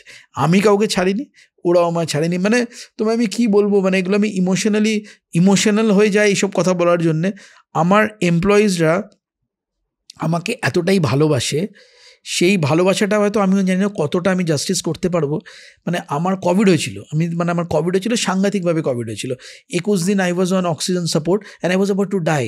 তো যখন আমার কোভিডটা, আমি মেডিকেলে ভর্তি ছিলাম, আমার এমপ্লয়িজরা, মানে আমি তো কারোর সাথে কথা বলতে পারছিলাম না, কারণ আমাকে বন্ধ করে রাখা হয়েছিল। কোভিড যখন হয়েছিল, আমি ওপরে ছিলাম একটা ঘরে, একটা পুরো আলাদা জায়গায় আমাকে রাখা হয়েছিল। 21 দিন ধরে আমি জাস্ট আমার কনস্ট্যান্ট মুখে মাস্ক পরেছিলাম। প্রত্যেক দিন আমার এমপ্লয়ীদের দাবি ছিল, স্যার আপনি একটা ভিডিও করে পাঠান, আমরা দেখতে চাই যে আপনি আছেন। মানে প্রত্যেকে সে কোথায় গেছে পুজো দিতে আমার নামে, কোথায় গেছে আমি জানিও না, পরে তারা বলেছে। তো এই ভালোবাসাটা আমি জানি না কতটা তাদের ফেরত দিতে পারবো, বাট এটাই আমাকে, ইটস মাই ফুয়েল। মানে দেখো, টাকা অর্জন তো সবাই করে, মানে তুমি যদি একটা দেখো, একটা মানে যে কোনো ব্যবসায় যে কোনো টাকা তুমি যে কোনোভাবে টাকাটা তুমি রোজগার করে নিতে পারো। আর ভগবানের আশীর্বাদে যেইটুকু টাকা আমার আছে, বাকি জীবনটা আমি কাটিয়ে দিতে পারি। এখন কিন্তু টাকার জন্য ব্যবসা করা না, এখন ওদের জন্য ব্যবসাটা করা। এই যে বড় একটা জাহাজকে নিয়ে চলছি, সেই জাহাজে যাতে সবাই শেষ দিন অবধি আনন্দে থাকতে পারে, দে শুড বি প্রাউড। আমাদের যখন আইপিওটা যখন বেরোবে, প্রত্যেকে শেয়ার হোল্ডার হবে, প্রত্যেকে, আমি থাকি না থাকি এই ব্যবসাটা চলতে থাকবে। রতন টাটা আজকে নেই, টাটা কি বন্ধ হয়ে গেছে? আমাদেরও, আমি জানি না, আমি থাকার পরে যাতে এরা আমার ব্যবসাটা করে নিয়ে যেতে পারে। So that is like what I see. আচ্ছা, এই যে এখন তো আমরা দেখি বাঙালি এন্টারপ্রেনারদের, বাট সেটাও আজকে স্টার্টআপ কালচার এত পপুলার সারা ভারতবর্ষে।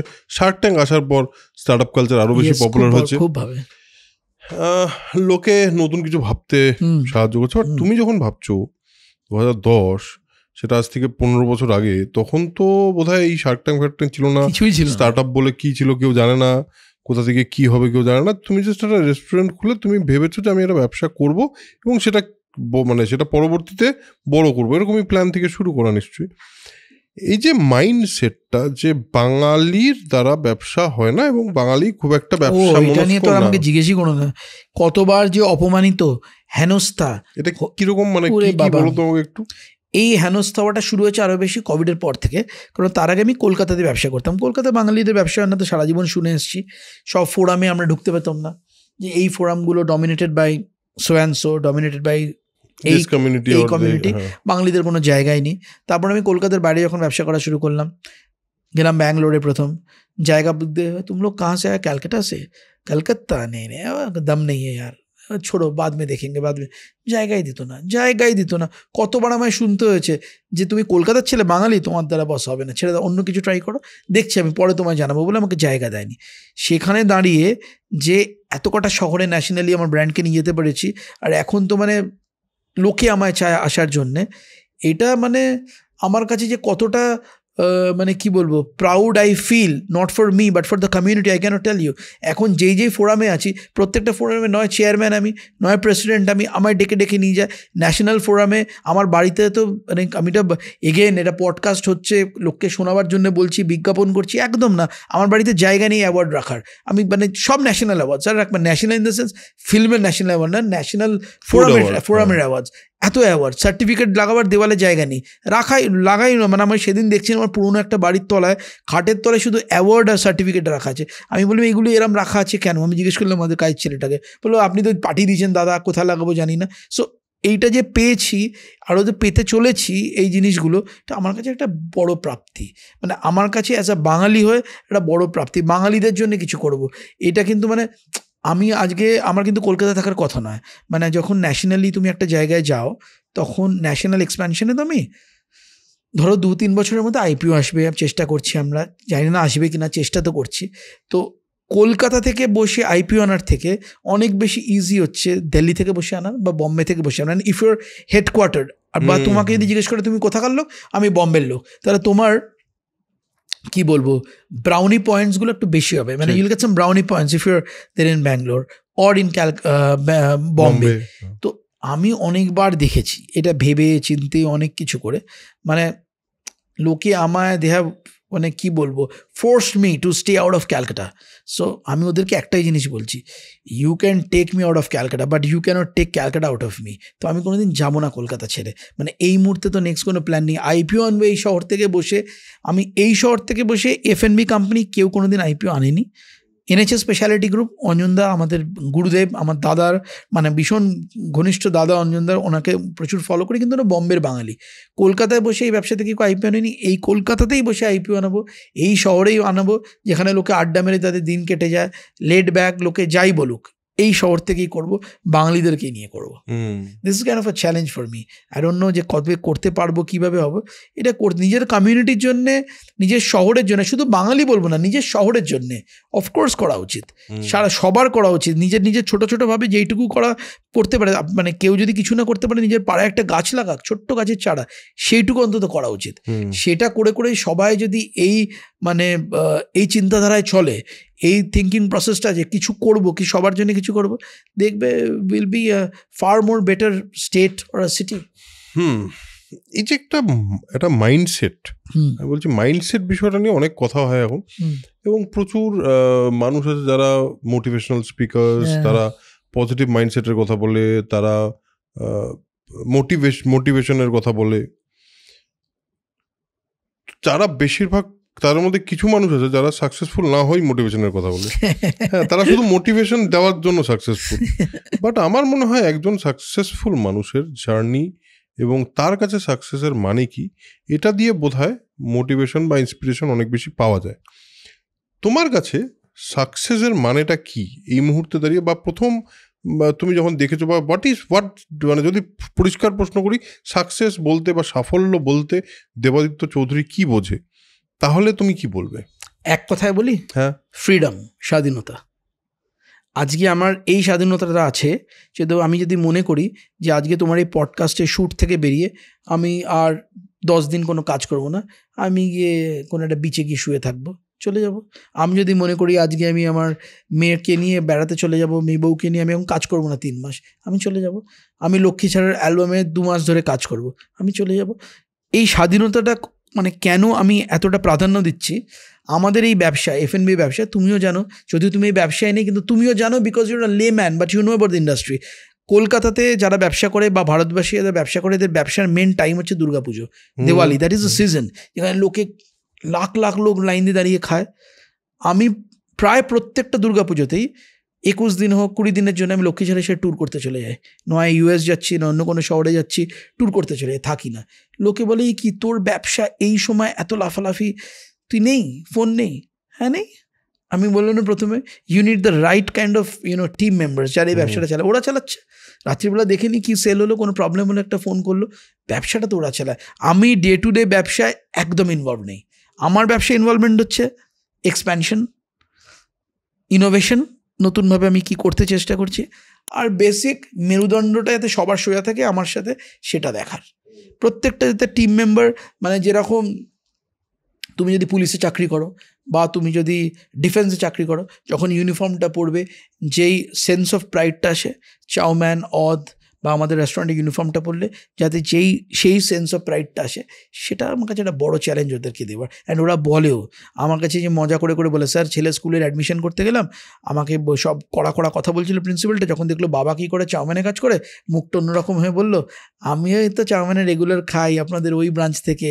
ও আচ্ছা, আপনি ওখানে কাজ করেন? মানে আমি দাবি করে বলতে পারি কলকাতায়, আমি কলকাতাতে বলছি কারণ আমরা এখন বাঙালিদেরকে নিয়ে বলছি, এরকম কোনো পরিবার নেই যাদের বাড়িতে আমাদের খাবার যায় না। সে চাউমিন হোক, অদ হোক, চ্যাপ্টার 2 হোক, হোয়াট এভার হোক, সবাই খায়।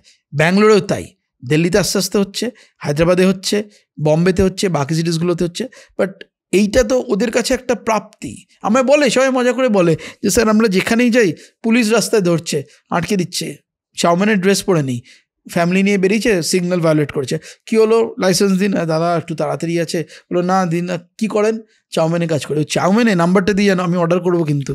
এটা মানে রেগুলার। তো এইটা একটা এমন জায়গায় নিয়ে চলে এসেছি, কি বলবো, গর্বিত হব না একটু কি বলবো, আমার প্যাম্পার্ড হব, ভাল লাগে। এটা ডেফিনেটলি আমার মনে হয় সবচেয়ে, this is the definition of success for me, freedom and all this put together. আচ্ছা, একটা কথা বলো, এই যে এথিক্স ব্যবসায় অনেক ধরনের কথা হয়, সেটা হলো এথিক্যাল ব্যবসা, আনএথিক্যাল, বা ব্যবসায় এথিক্সের একটু এদিক ওদিক চলে, বা মানে অনেক সময় অনেকে বলে ফেলে যে everything is fair in love and war and ব্যবসা। তো এই ধরনের কথাবার্তা অনেকের মধ্যে চলে। এবং আমাদের ছোটবেলায় আমরা এতটুকু তো শুনেছিলাম, কারো বাড়িতে গাড়ি থাকলে বলতো 2 নম্বরই পয়সা। হ্যাঁ, এই যে একটা এথিক্সের জায়গাটা কতটা গুরুত্বপূর্ণ একটা সাকসেসফুল ব্যবসা ক্রিয়েট করার জন্য, এটা যদি একটু তুমি তোমার এক্সপিরিয়েন্স থেকে বলো। আমি এটাও বলবো আর ওটাও বলবো, যে বলে যে গাড়ি থাকলে 2 নম্বরই পয়সা, ওটাও বলবো। প্রথমে আমি বলছি এথিক্সের ব্যাপারটা। দেখো, আমি কাউকেই বলবো না আনএথিক্যাল, আমি খুব এথিক্যাল, এইটাতে আমি যাচ্ছি না। আমার একটা সততার গণ্ডি আছে, ঠিক আছে, একদম সততার গণ্ডি আছে। তার বাইরে হয়তো আমি কিছুটা হলে অসৎ হতে পারি, বাট এই সততার গণ্ডির ভেতর আমি 100-এ 100 সৎ, 100-এ 100 এথিক্যাল। আমার এমপ্লয়িজের জন্যে, আমার পরিবারের জন্যে, আমার বন্ধুদের জন্যে, আমার ব্যান্ড মেম্বার্সের জন্যে আমি এথিক্সের মানে কি, এথিক্স ইন্টু 10 টাইমস। যদি মানে যারা আমায় চেনে, প্রচুর লোক চেনে, তোমার বন্ধু, আমার বন্ধু, মানে অনেকে আছে যারা common friends, you can ask them about my ethical decisions in life. কোনো দিন ডান দিকেও যাবো না, বাঁ দিকেও যাবো না। হ্যাঁ, ব্যবসা করতে গেলে হয়তো এমন কিছু জিনিস করতে হয় যেটা মনে হয় কোনো জায়গা unethical, but not to my employees, never to my vendors, never. লোকেরা কি করে, যখন তুমি, এখন তো ব্যবসা অনেক বেড়ে গেছে, তো আমাদের ভেন্ডার্সরা লাখ কোটি টাকার মাল আমাদের সাপ্লাই করে। তো কি হয়, একটা ক্রেডিট পিরিয়ড বলে ব্যাপার থাকে, এই সময় টাকা দেবো, ওই সময় টাকা। আমাদের পেমেন্ট কিরম বলো তো, আমাদের পেমেন্ট হচ্ছে ব্যাংকে টাকা রাখার মতন। তোমার এই দিন টাকা পাওয়ার কথা, তুমি এসে নেবে। ভেন্ডার্স এসে বলে স্যার আপনাকে টাকাটা এখন দেবেন না, আমার অফিসে বলে আমার মেয়ের বিয়ের আছে, একটু রেখে দিন, 3 মাস বাদে আপনার থেকে একবারে টাকাটা নেবো। তো এইগুলো শুনি যখন না, আমি মানে এটা কোথাও খুলে, মানে এইগুলোই বলো this is success for me. এত রেস্টুরেন্ট করেছি, আমাদের কিন্তু কোনো মেজর লোনস নেই, we have no loans, we are a debt free company. যখন লোককে বলি তাহলে তুই টাকাটা পেলি কোথা থেকে, সবাই বিভিন্ন স্পেকুলেশন, তুই এর থেকে টাকা নিয়েছিস, তুই ওর থেকে টাকা নিয়েছিস, তুই কোনো পলিটিক্যাল ফান্ডিং আছে, অনেকে আমাকে শুনতে হয়, বলতে হয়। আজকে প্রথমবার তোমার পডকাস্টের কথাটা আমি বলছি, এটা কিন্তু কোনোদিন আমি বলিনি। আমাকে সবসময় শুনতে হয় দ্যাট তুই কি কোনো জায়গা থেকে পলিটিক্যালি টাকা, কারোর থেকে কি হয়তো পলিটিক্সে, মানে some political leader has funded you, some bureaucrats has funded you, তো টাকাটা এলো কোথা থেকে এক্সপ্যানশন করলেন। আমায় না কেউ কোনো দিন চালানা টাকাও দেয়নি, আমি আমার বাবার থেকে কোনো দিন চালানা টাকা নিইনি, আমি কোনো ব্যাঙ্ক লোনস নিই। যেটা কি করেছি বলো তো, একটা সাংঘাতিক ইকোসিস্টেম বানিয়েছি।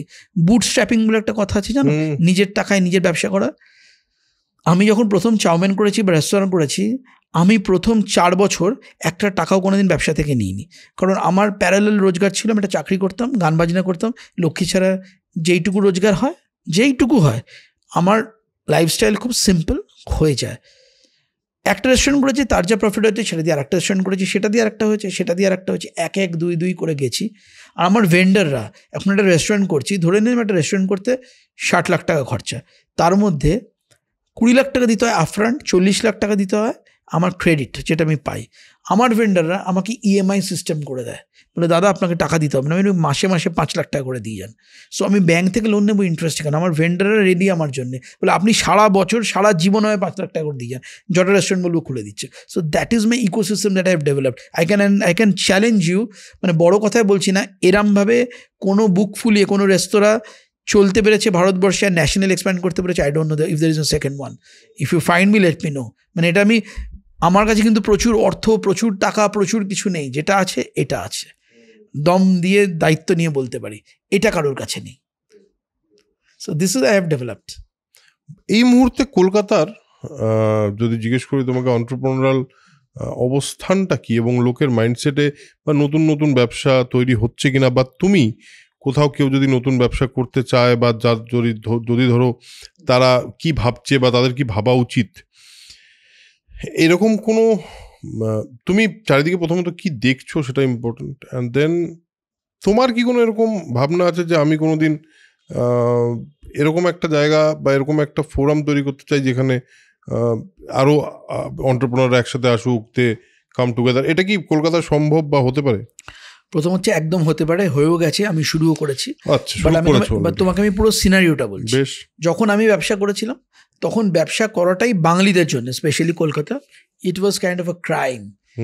আমি সেন্ট জেভিয়ার্স থেকে পাস করেছি, আমি MBA করেছি ISWBM থেকে, চাকরি করব, বড় চাকরি করবে, এই করবে, ব্যবসা আবার কিসে, গান বাজনা আবার কিসে, এটা একটা মাইন্ডসেট ছিল। তো সামহাও এই 15 বছর বাদে 2025-এ দাঁড়িয়ে আমি বলছি, সেই মাইন্ডসেটটা কোথাও যেন চেঞ্জ হয়েছে। প্রচুর লোক ব্যবসায় আসছে, খাবার ব্যবসায় আসছে, বিভিন্ন ব্যবসায় আসছে, সাকসেসফুল হচ্ছে, ফেল করছে, আবার চেষ্টা করছে, কিন্তু অ্যাটলিস্ট চেষ্টা তো করছে। তুমি মানে এক একটা জায়গা দেখো, আমাদের ছোটোবেলায় আমরা মনে করি মানে উই আর কন্টেম্পোরারি, মোটামুটি আমাদের বয়স সমসাময়িক। ছোটোবেলায় আমরা রেস্টুরেন্টে যেতাম, মানে কোথায় যেতাম, পার্কস্ট্রিটে যেতাম, ট্যাংরাতে যেতাম। এখন রেস্টুরেন্ট মানে যে কোনো জায়গায় চলে যাও, তোমার এখানে যেখানে তুমি পডকাস্ট করছো রাস্তায় হাঁটো, 20টা রেস্টুরেন্ট 1 কিলোমিটারের মধ্যে।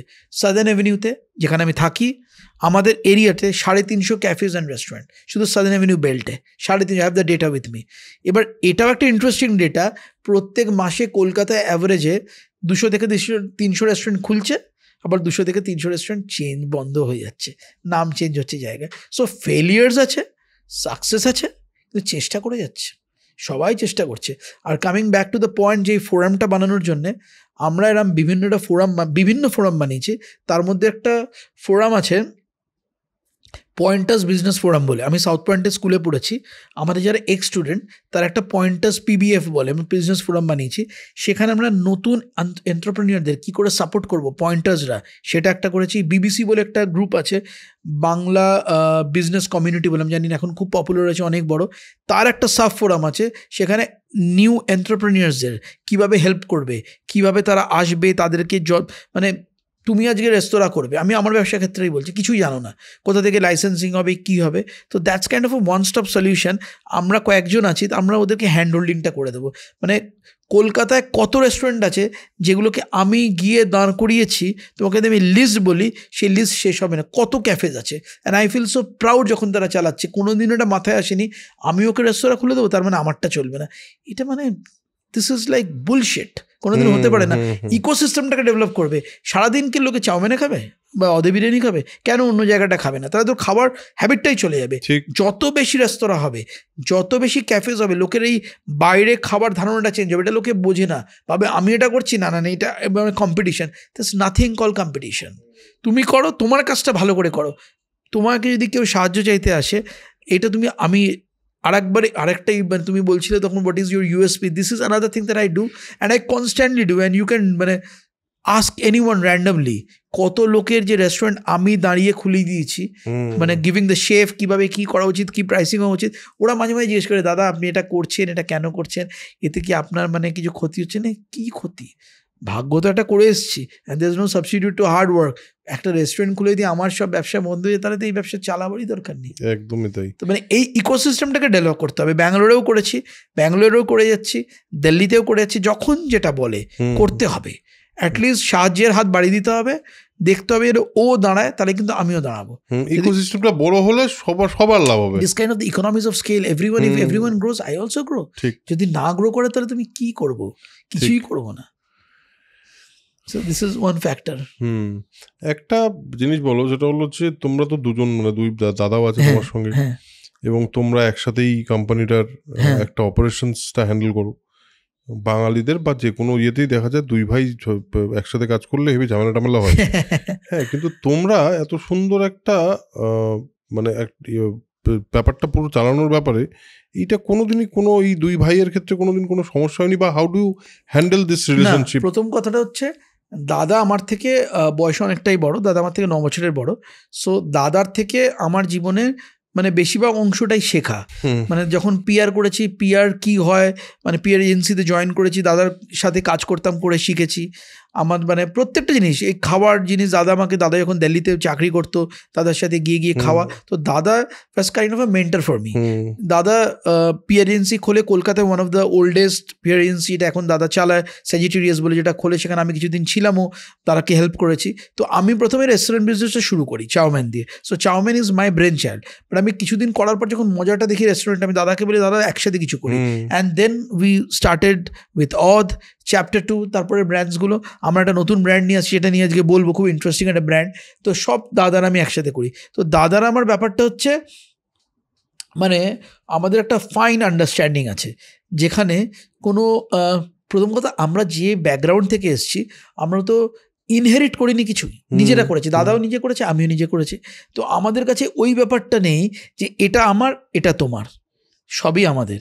দাদা যদি কোনো চেকে সাইন করে আমাকে পাঠায়, উপরে লিখে, আমি জীবনে নাম চেক করি না, আমি সই করে দিই। দাদার ক্ষেত্রেও তাই, আমি যদি কোনো কিছু পাঠাই আমরা সই করে দিই, দেখি না যে কে চেক আছে কি আছে, এসব নিয়ে আমরা ভাবিনি, যে খুচরো জিনিসে ঢুকি না। আমাদের ultimately you need to be happy in life. এই যে ভাইতে ঝগড়া করে, পারিবারিক প্রবলেম, প্রপার্টিজ নিয়ে, আলটিমেটলি দেখো তুমি মরে যাবে, শেষ দিন অবধি কোর্টে কেস চলছে, ঝগড়া চলছে, আনন্দে আর থাকতে পারলে না। সো টাকাটা তুমি রোজগার করবে বা তুমি যাই করবে, আলটিমেটলি তো আনন্দে থাকার জন্যে। এই গান বাজনা করছি, লক্ষ্মীছাড়ার সাথে শো করছি, ঘুরতে বেরিয়ে যাচ্ছি, আমি প্রচুর নিজের পেছনে টাইম দিই। আমার একটি ছোটি মেয়ে আছে, তাকে আমি প্রত্যেকদিন স্কুলে, আমি সপ্তাহে 3 থেকে 4 দিন ট্রাভেল করি, 3-4 দিন স্কুল, মানে 3 দিন, বাকি 3 দিন কলকাতায় থাকি। প্রত্যেক দিন সকালে ওকে স্কুলে নিয়ে যাই। আমার একটি কুকুর আছে সুশি, সে আমার ভীষণ প্রিয়, তাকে নিয়ে সকালবেলা ওয়াকে যাই। আমি 2 ঘন্টা প্রত্যেক দিন হাঁটি, সকালবেলা 5টায় ঘুম থেকে উঠি। মানে আমার খুব রেজিমেন্টেড লাইফ।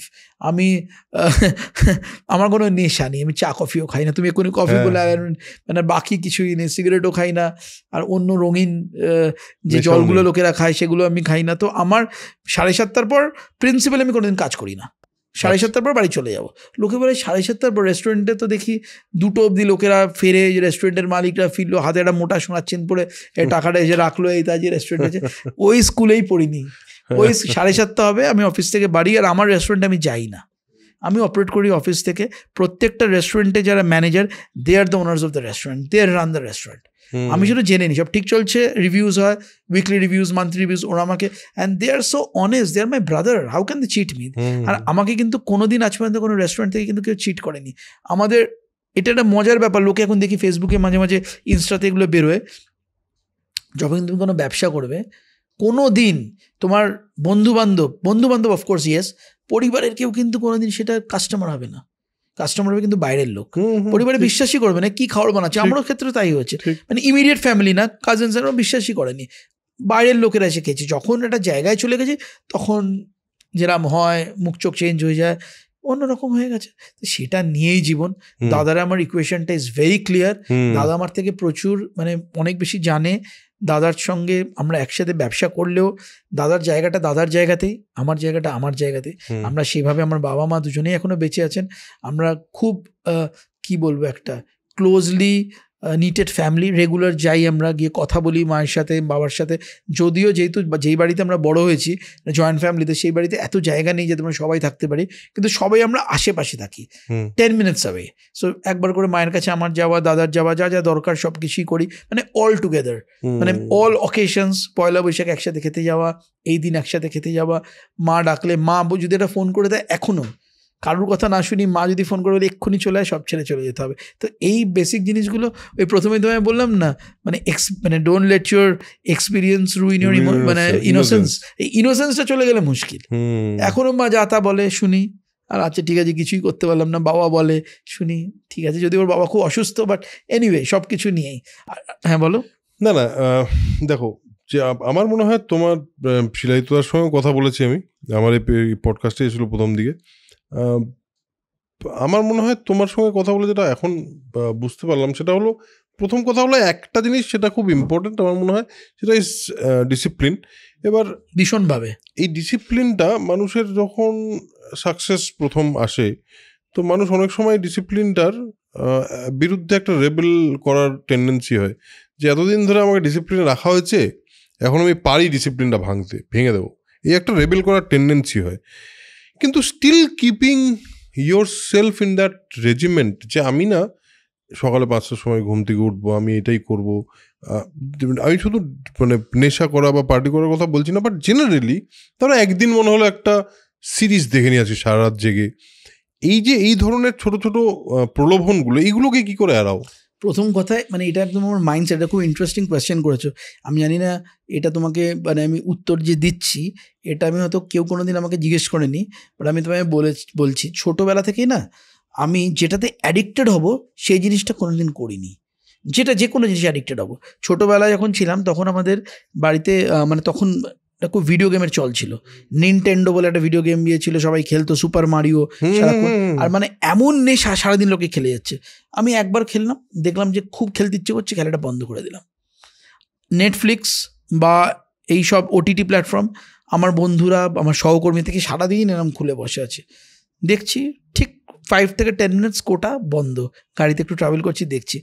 আজ পর্যন্ত শুনলে তুমি হাসবে, এরম কোনো দিন বোধহয় আমি জানি না আমার জীবনে মনে আছে কিনা যেখানে আমি লেট নাইটে বাড়িতে বসে সিনেমা দেখেছি। দেখিনি। আমার 10টার পরে জাগতে এমনিতেই চোখ খোলা রাখতে পারি না, ঘুমিয়ে পড়ি, ভোরে উঠি বলে। হ্যাঁ 2-4 মানে এরম তো হয় না যে কোথাও যাই না, যদি কোনো বন্ধু ডাকলো 6 মাসে একবার গেলাম, কোনো পার্টিতে গেলাম, ঠিক আছে, বাট ওইটুকুই। মানে আমি সূর্য মানে সানরাইজ আমার কাছে খুব important. I want to see the sunrise every day and I see it. দাঁড়িয়ে সূর্যোদয়টা প্রত্যেক দিন দেখি। সকালবেলা আমি যখন যাই, হাঁটতে যাই বা বেরোই আমি সকালবেলা, তখন একটা কলকাতা বা সারা পৃথিবীটা একদম অন্যরকম। সকালের পৃথিবী কিন্তু অন্যরকম।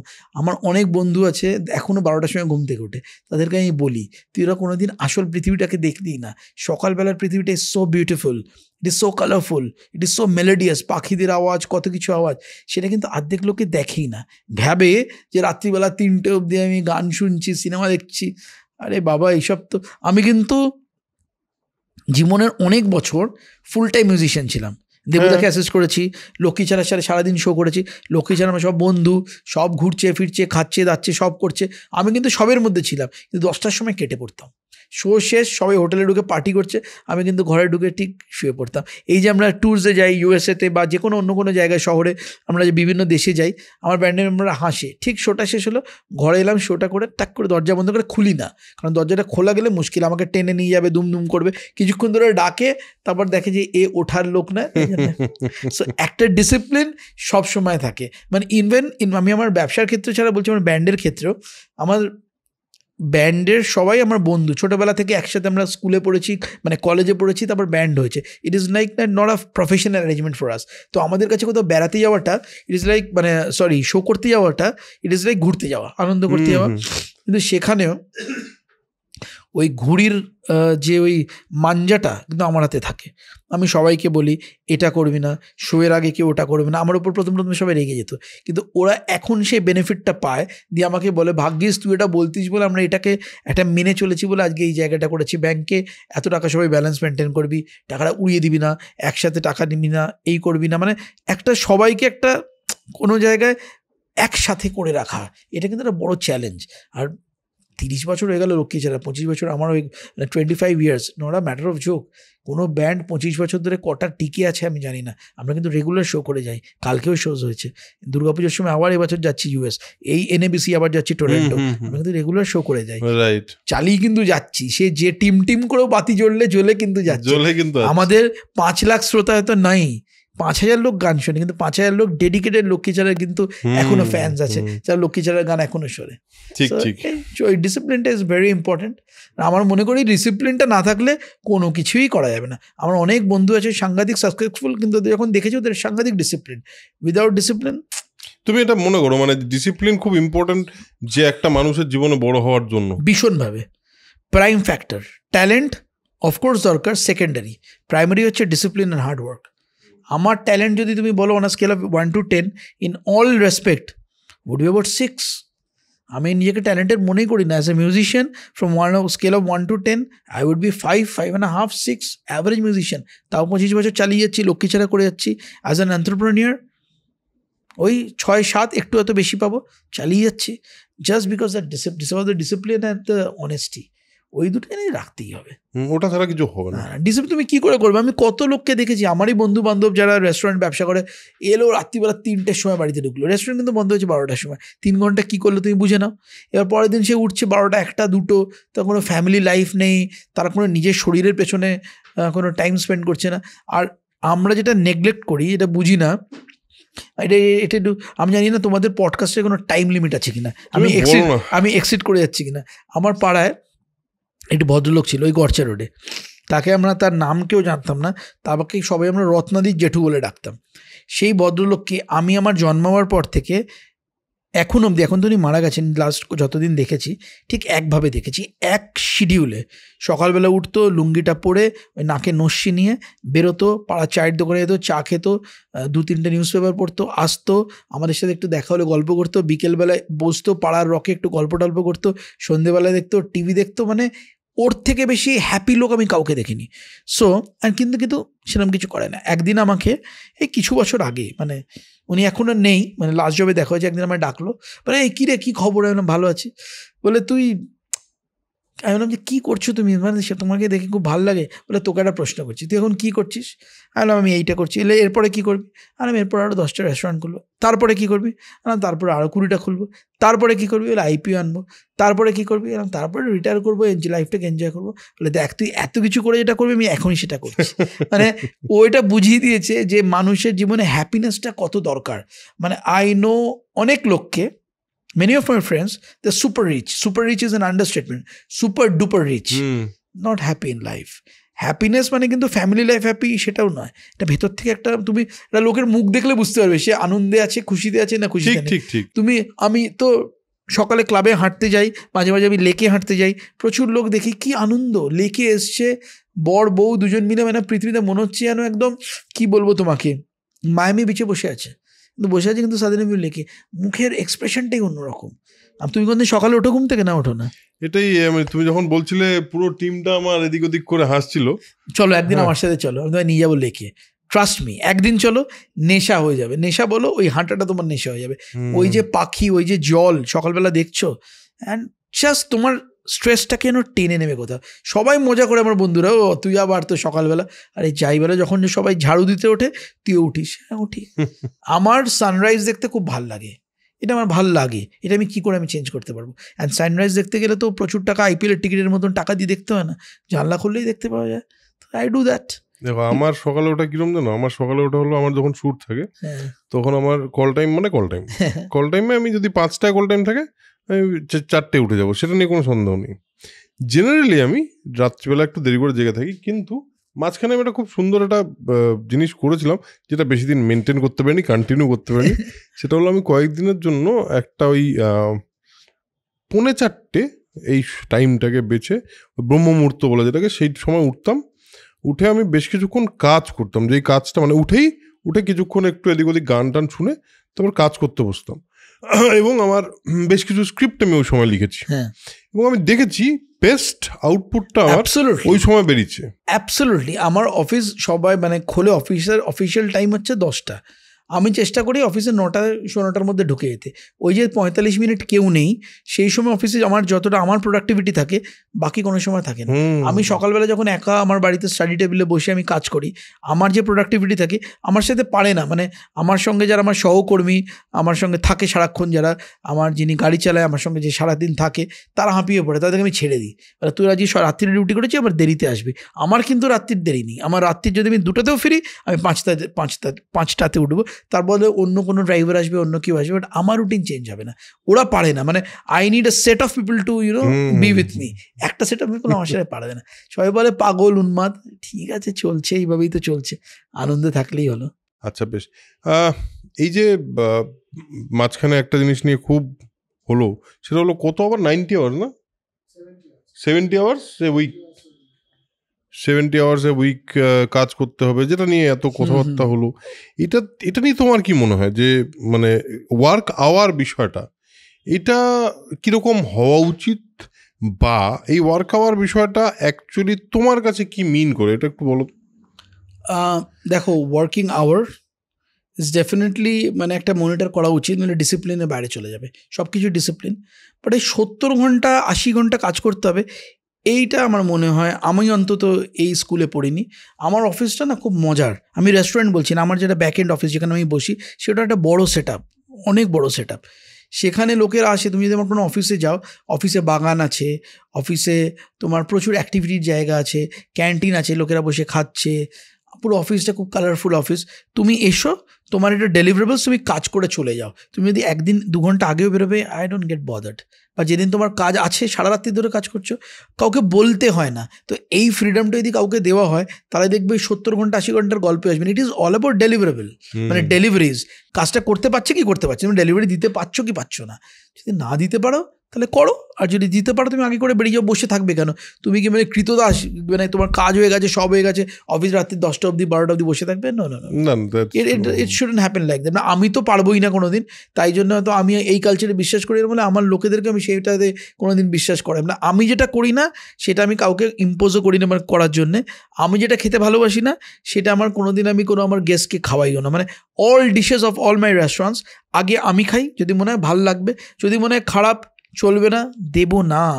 আমার ভাল লাগেনি ভেজাল জিনিস দেবো না, ভাল লাগবে 100%। আমি জানি না তুমি চাউমিনের কাস্টমার, আমাদের কাস্টমার, এরম লোক আছে যারা 365 দিনে 300 দিন আমাদের ওখান থেকে খাবার আনে, অ্যান্ড দে ডোন্ট ফল, মানে ওদের কোনো শরীর খারাপ হয় না, দে ডোন্ট ফল সিক, ওকে ঠিক আছে চলছে। তো মানে সব কিছুর মধ্যেই এই ওয়ার্কিং আওয়ার্সটা ইম্পর্টেন্ট, বাট এমন কিছু ইম্পর্টেন্ট নেই 70 ঘন্টায় কাজ করতে হবে। 5 ঘন্টা কাজ করো না তুমি, বাট 5 ঘন্টা এমন কাজ করো যাতে 50 ঘন্টা কাজ করে এটা না হয়। And that will only come if you have the freedom. It is all about the freedom. Correct. বেশ, আমরা অনেকক্ষণ একটা আড্ডা মারলাম, এবং তোমার থেকে বেশ কি বলবো, তোমার পয়েন্ট অফ ভিউটা খুব অন্যরকম লাগলো, এবং খুবই আমার মনে হয় আমরা একটা জিনিস তুমি বললে যেটা নিজে খাও না সেটা তুমি অন্যকে খেতে বলো না। আমি রিসেন্টলি আমি যদি ঘুম থেকে ওঠাটা ঠিক করতে পারি তখন গিয়ে বলবো আপনারাও ঘুম থেকে তাড়াতাড়ি উঠুন, কিন্তু জেনারেলি মানে ওই মোল্লা নাসিরুদ্দিন একটা গল্প আছে, সেটা আমি সবাইকে বলি জেনারেলি, যেই আমাকে জ্ঞান দেয় সে যদি সেটাতে মানে ওই জায়গাটায় না থাকে। মোল্লা নাসিরুদ্দিনকে একজন বয়স্ক ভদ্রমহিলা গিয়ে বলেছে আমার ছেলে খুব চিনি খায়, এটা একটু বন্ধ করুন, চিনির খরচা সামলাতে হচ্ছে না। তো মোল্লা নাসিরুদ্দিন বলছে তুমি একটা কাজ করো, 7 দিন পরে এসো। তো বলেছে 7 দিন পরে কেন? 7 দিন বলে তুমি এসো না, এসছে 7 দিন পরে, বলে শোনো ছেলেকে বলবে যদি চিনি বেশি খায় তাহলে মোল্লা নাসিরুদ্দিন সাহেব ওনাকে খুব বকা দেবে, আর তুমি একদম কড়া হয়ে যাও, বলে দাও ওকে চিনি না খেতে, চিনি এত খারাপ হয়ে যাবে। বলছে আপনি এই কথাটাই যদি বলার ছিল 7 দিন আগে বললেন না কেন, 7 দিন সময় নিলেন কেন? বলে আসলে আমি নিজে খুব চিনি খেতাম, এই 7 দিনে কমালাম, তা তো বলার পজিশনে আসলাম। অ্যাবসলিউটলি, নিজেকে আগে করতে হবে, তারপর লোককে জ্ঞান দিতে হবে। অনেক লোক অনেক কিছু জ্ঞান দেয়, আমিও শুনি, আমি অনেক খুব জ্ঞান দিয়ে ফেললাম আজকে, কিন্তু যে কথাগুলো বললাম এই প্রত্যেকটা জিনিস কিন্তু আমি করি, একদমই তাই। এই নয় যে আমি জাস্ট জ্ঞান দেওয়ার জন্য দিলাম না, যদি মানে অনেক কিছু জীবনে আর অনেক সুযোগ ছিল করার, সেগুলো করিনি। আর একটা কথা মানে আমি জানি না, এটা তো নিশ্চয়ই বলা উচিত আমার আজকে, কারণ তোমার পডকাস্টটা তো ভীষণ পপুলার। আমি কয়েকদিন ধরে লাস্ট তোমার পডকাস্টই দেখছিলাম এখানে আসার আগে, এত তোমার সাবস্ক্রাইবার, এত লোকে তোমায় দেখে, তো এইটা আমার মনে হয় বলা উচিত সবাইকে। এখন লোকেরা না খুব তাড়াতাড়ি হার মেনে যাচ্ছে, মানে ফেলিয়ারকে খুব খুব খুব ভয় পাচ্ছে। So let me tell you this, আমি আমার নিজের জীবন দিয়ে বলবো না, এই নয় যে আমি বিশাল কিছু জীবনে করে ফেলেছি, সেরকম কিছুই না, করার চেষ্টা করছি। আমি না গ্র্যাজুয়েশন কমপ্লিট করে আমার তখন ওই চাকরি করবো সবাই গান বাজনা হচ্ছে, কিন্তু কিছু টাকা দরকার, তো তখন জেট এয়ারওয়েজ বলে একটা এয়ারলাইন্স ছিল, ইন্টারভিউ দিতে গেছিলাম। এরম অনেক কিছু হয়েছে, আমি 2-1টা বলছি। সেখানে 13 জনকে ডেকেছিল ইন্টারভিউতে, 13 জনের মধ্যে 12 জনকে সিলেক্ট করেছিল, একজনকে লাথি মেরে বার করে দিয়েছিল, সেটা ছিলাম আমি, ঠিক আছে। এরম বিভিন্ন জায়গায় একমাত্র লোক যাকে বার করে দিয়েছি সেটা ছিল আমি। তো আমার মনে হয়েছে কুল্লি নিয়েছি, তুই বাড়ি থেকে বসে কেঁদেছি, আমাকে বার করে দিয়ে ঠিক আছে ভাই, জেট এয়ারওয়েজ নিয়ে না, ঠিক আছে ট্রাম্প কোম্পানি তো নিয়ে নেবে, আকাশে উঠতে পারলাম না। সো ওই জিনিসটা অ্যাটিটিউডটা রাখতে হবে। আর আমাদের গল্পের প্রসঙ্গে কিন্তু একবারও আমরা দেবুদার ঋতুদার কথা বললাম আমি না। এটাই তোমাকে এটা এখনই যদি জিজ্ঞেস না করতে বলি যাচ্ছিলাম। তাহলে কিন্তু মানে মোটা ভগবান পাপ দেয়। একদম, আমি জাস্ট বলতে যাচ্ছিলাম তুমি মাঝখানে একবার বলেছো যে দেবুদার সঙ্গে তোমায় কাজ করেছো এবং ঋতুদার সঙ্গে কাজ হ্যাঁ। করেছো, এইটা কি এবং এটা মানে কিভাবে হলো এবং কোন সময় কাজ করলে, কি কাজ করলে ঋতুদার সঙ্গে তোমার এক্সপিরিয়েন্স? দেবুদার জন্যই ঋতুদা মানে আমার কাছে, আমরা যখন ওই কলেজে পড়ি দেবুদার সব কাজটা হতো, দেবুদার কাজে আমি অ্যাসিস্ট করতে যেতাম, দেবুদার সাথে থাকতাম, বাজাতাম বিভিন্ন শোজে, মানে দেবুদার লাইভ কনসার্টে আমি বাজাতে যেতাম, বিদেশেও গেছি অনেকবার দেবুদার সঙ্গে। আর দেবুদার ঋতুদার সব ছবিতে কাজ করতো।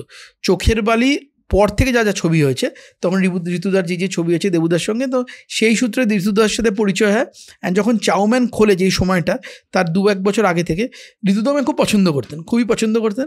অ্যান্ড ঋতুদা সামহাও, ঋতুদার যারা ঋতুদাকে চেনে ব্যক্তিগতভাবে তারা জানে, আমার দেখা অন্তত ঋতুদার দুটো হবে না। এই ট্যালেন্ট আমার মনে হয় না কোনো দিন, ঋতুদার অনেক দিক ছিল, তার মধ্যে আমি ট্যালেন্টের দিকটাই বলছি। এরম ট্যালেন্টেড লোক আমি কোনো দিন দেখিনি আজ পর্যন্ত, আমার মনে হয় না এরম কোনো কিছু হবে। ঋতুদা মৃত্যুর আগে একটা ঘটনা, ঋতুদা শেষ ফোনে আমার সাথে কথা বলেছিল, এটা নিয়ে আনন্দবাজার একটা স্টোরিও করেছিল। ঋতুদা রেগুলার চাউমিন থেকে খাবার আনতো, তো একদিন আমাকে ফোন করে বলল, আর ঋতুদার অদ্ভুত সব কিছু জিনিস ছিল, সেগুলো মানে কোনোদিন আর হবে না কারুর। 100 বার অর্ডার করলে 100 বার ফোন করে জানাতো খাবারটা কীরকম, আজকের খাবারটা ভালো ছিল, কালকের খাবারটা খারাপ ছিল, এটা ছিল ওটা ছিল।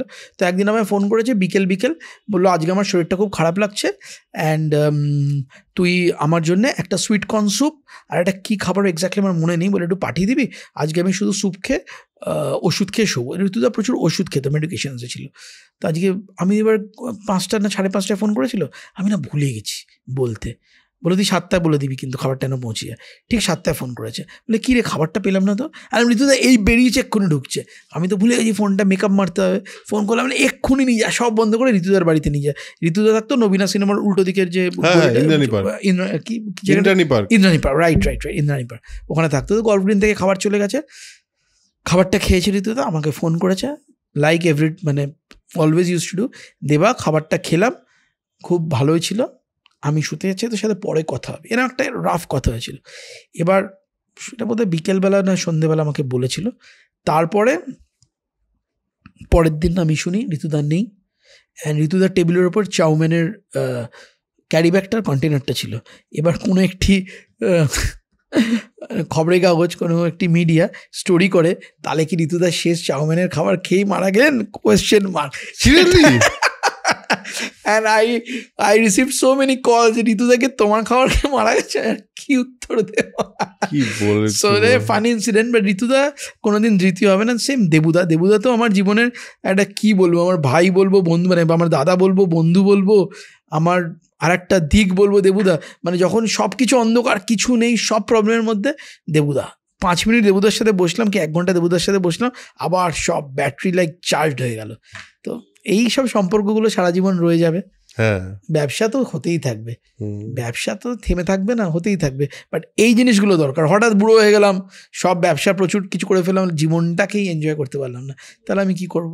জীবনটাকেও মানে প্রত্যেকটা স্টেপে এনজয় করতে যেতে হবে। কারেক্ট। আমি যেমন সবসময় বলি, আমাকে কেউ যদি বলে যে তুমি কত আর্ন করো, তাই বললাম আমি তো টাকায় আর্ন করি না, আমি তো মানুষে আর্ন করি। একদম আমরা ভালোবাসায় আর্ন করি, আমরা ভালোবাসায় আর্ন করি, আমরা তো অ্যামাউন্টে আর্ন করি না, আমরা মানুষে আর্ন করি এবং মানুষের ভালোবাসায়। একদম, দ্যাটস দ্য স্পিরিট। আমার যদি বলো কত টার্নওভার, কি টার্নওভার, এই টার্নওভার, ইন্টারেস্টেডই নয়। কজন খেয়ে ভালো বললো, কজন খেয়ে ভালো বলছে, কজন লক্ষ্মীছাড়ার গান শুনছে, 10টা শ্রোতাও যদি থাকে যারা এসে আমাদের গান শোনে, এখনো 10টা শ্রোতাও যদি, দেখো গান না একটা অদ্ভুত জিনিস, তুমি হয়তো একটা গান প্রচুর বার শুনেছো, কিন্তু যখন তুমি খুব দুঃখে আছো, খুব কষ্টে আছো, তখন গানটার লিরিক্সটা শুনবে। এটা দেখবে, এটা সাইকোলজি। তোমাকে আজকে বললাম, আপনাদের সবাইকে বললাম, আপনারা মিলিয়ে দেখবেন। একটা গান ছোটবেলা থেকে শুনেছেন, কিন্তু গানটার লিরিক্সটা শুনবেন যেদিন আপনি খুব কষ্টে আছেন। ঠিক। যদি 10টা লোককেও আমাদের গানের লিরিক্স শুনে বা আমাদের গান শুনে আমরা কোনোভাবে তাদের মনে একটু হলেও আনন্দ দিতে পারলাম, সেটাই জীবনের সবচেয়ে বড় অ্যাচিভমেন্ট। আমার 10 লাখ শ্রোতা চাই না, 10 কোটি শ্রোতা চাই না, যজন থাকুক মনে প্রাণে আমাদের ভালোবাসুক। That is what we need. বেশ, তো আজকের এপিসোডের আমরা একদম একটা জায়গায় যেখানে পৌঁছলাম সেটা হলো is a very positive note, একটা খুবই আনন্দের কথা এবং খুবই ভালোবাসার কথা। আর ভালোবাসার চেয়ে বড় আর খুব বেশি জিনিস পৃথিবীতে নেই। আর এই যে গান ভালোবাসা, খাবার ভালোবাসা, সবগুলোই কিন্তু ভালোবাসার কথাই বলে। এবং দেবাদিত্যর জার্নিটাও শুরু হয়েছিল খাবারের প্রতি ভালোবাসা থেকে। ওই যে একটা মানে আদা এবং রসুন তেলে দেওয়ার সঙ্গে সঙ্গে যে চাইনিজ একটু পুড়ে গেলে যে চাইনিজের একটা গন্ধ শুরু হয়, সেটা থেকে ওর ছোটবেলা শুরু হয়ে আজকে চাউম্যান এত বড় একটা নাম। এবং যেটা শুরুটা আমার মনে আছে, আমি খুব কাছ থেকে দেখেছিলাম। আমি দেবাদিত্যর সঙ্গে আলাপ হয়নি কোনোদিন, কিন্তু আমি প্রচুর চাউমিনে খেয়েছি। আজ অবধি চাউমিনের খাবার আমার বাড়িতে আসতেই থাকি। ইনফ্যাক্ট যদি খুঁজে বের করো, এদিক ওদিক বোধহয় তোমার 3-4টে চপস্টিক পড়ে আছে প্যাকেটে করে। সো খুবই মানে এই ধরনের জার্নিকে বুঝতে বা এই ধরনের জার্নিকে জানতে গেলে যেটা আমার হয়, আই ফিল ভেরি ইন্সপায়ার্ড। আমার খুবই খুবই মনে হয় যে বাহ, এটা দারুণ লাগলো তো, বা এটা আবার একটা ইন্সপায়ারিং জিনিস। তো আমি তো জীবনে সবসময় আনন্দই খুঁজে যাচ্ছি, তো এই আড্ডাটা থেকেও ওই আনন্দটাই পেলাম। দেবাদিত্য, থ্যাংক ইউ, গ্ল্যাড আনন্দ দিতে পারলাম। থ্যাংক ইউ সো মাচ, খুবই ভালো লাগলো। Thank you. তোমার শ্রোতাদেরকে এটাই বলতে চাই, মানে ওর পডকাস্ট প্লিজ শোনো। আমি কিন্তু সত্যি কথা বলছি, আগে খুব একটা শুনিনি। যবে থেকে শুনলাম যে আমার ইন্টারভিউটা হবে, আমি প্রচণ্ডভাবে শুনলাম। অ্যান্ড এত ইন্টারেস্টিং আড্ডা দেখলাম, বাপ রে বাপ, আমি তো আবার গিয়ে শুনবো বাকি এপিসোডগুলো। Very nice, thank you so much. Thank you for coming. Thank you. আজকের এপিসোড এখানেই শেষ করবো, দেখা হবে পরের এপিসোডে। তার আগে বারবার যেই কথাটা বলি, আরেকবার বলে দিই, সেটা হলো spread knowledge, spread positivity, because knowledge is power and positivity is very very very powerful. দেখা হচ্ছে পরের এপিসোডে। টাটা।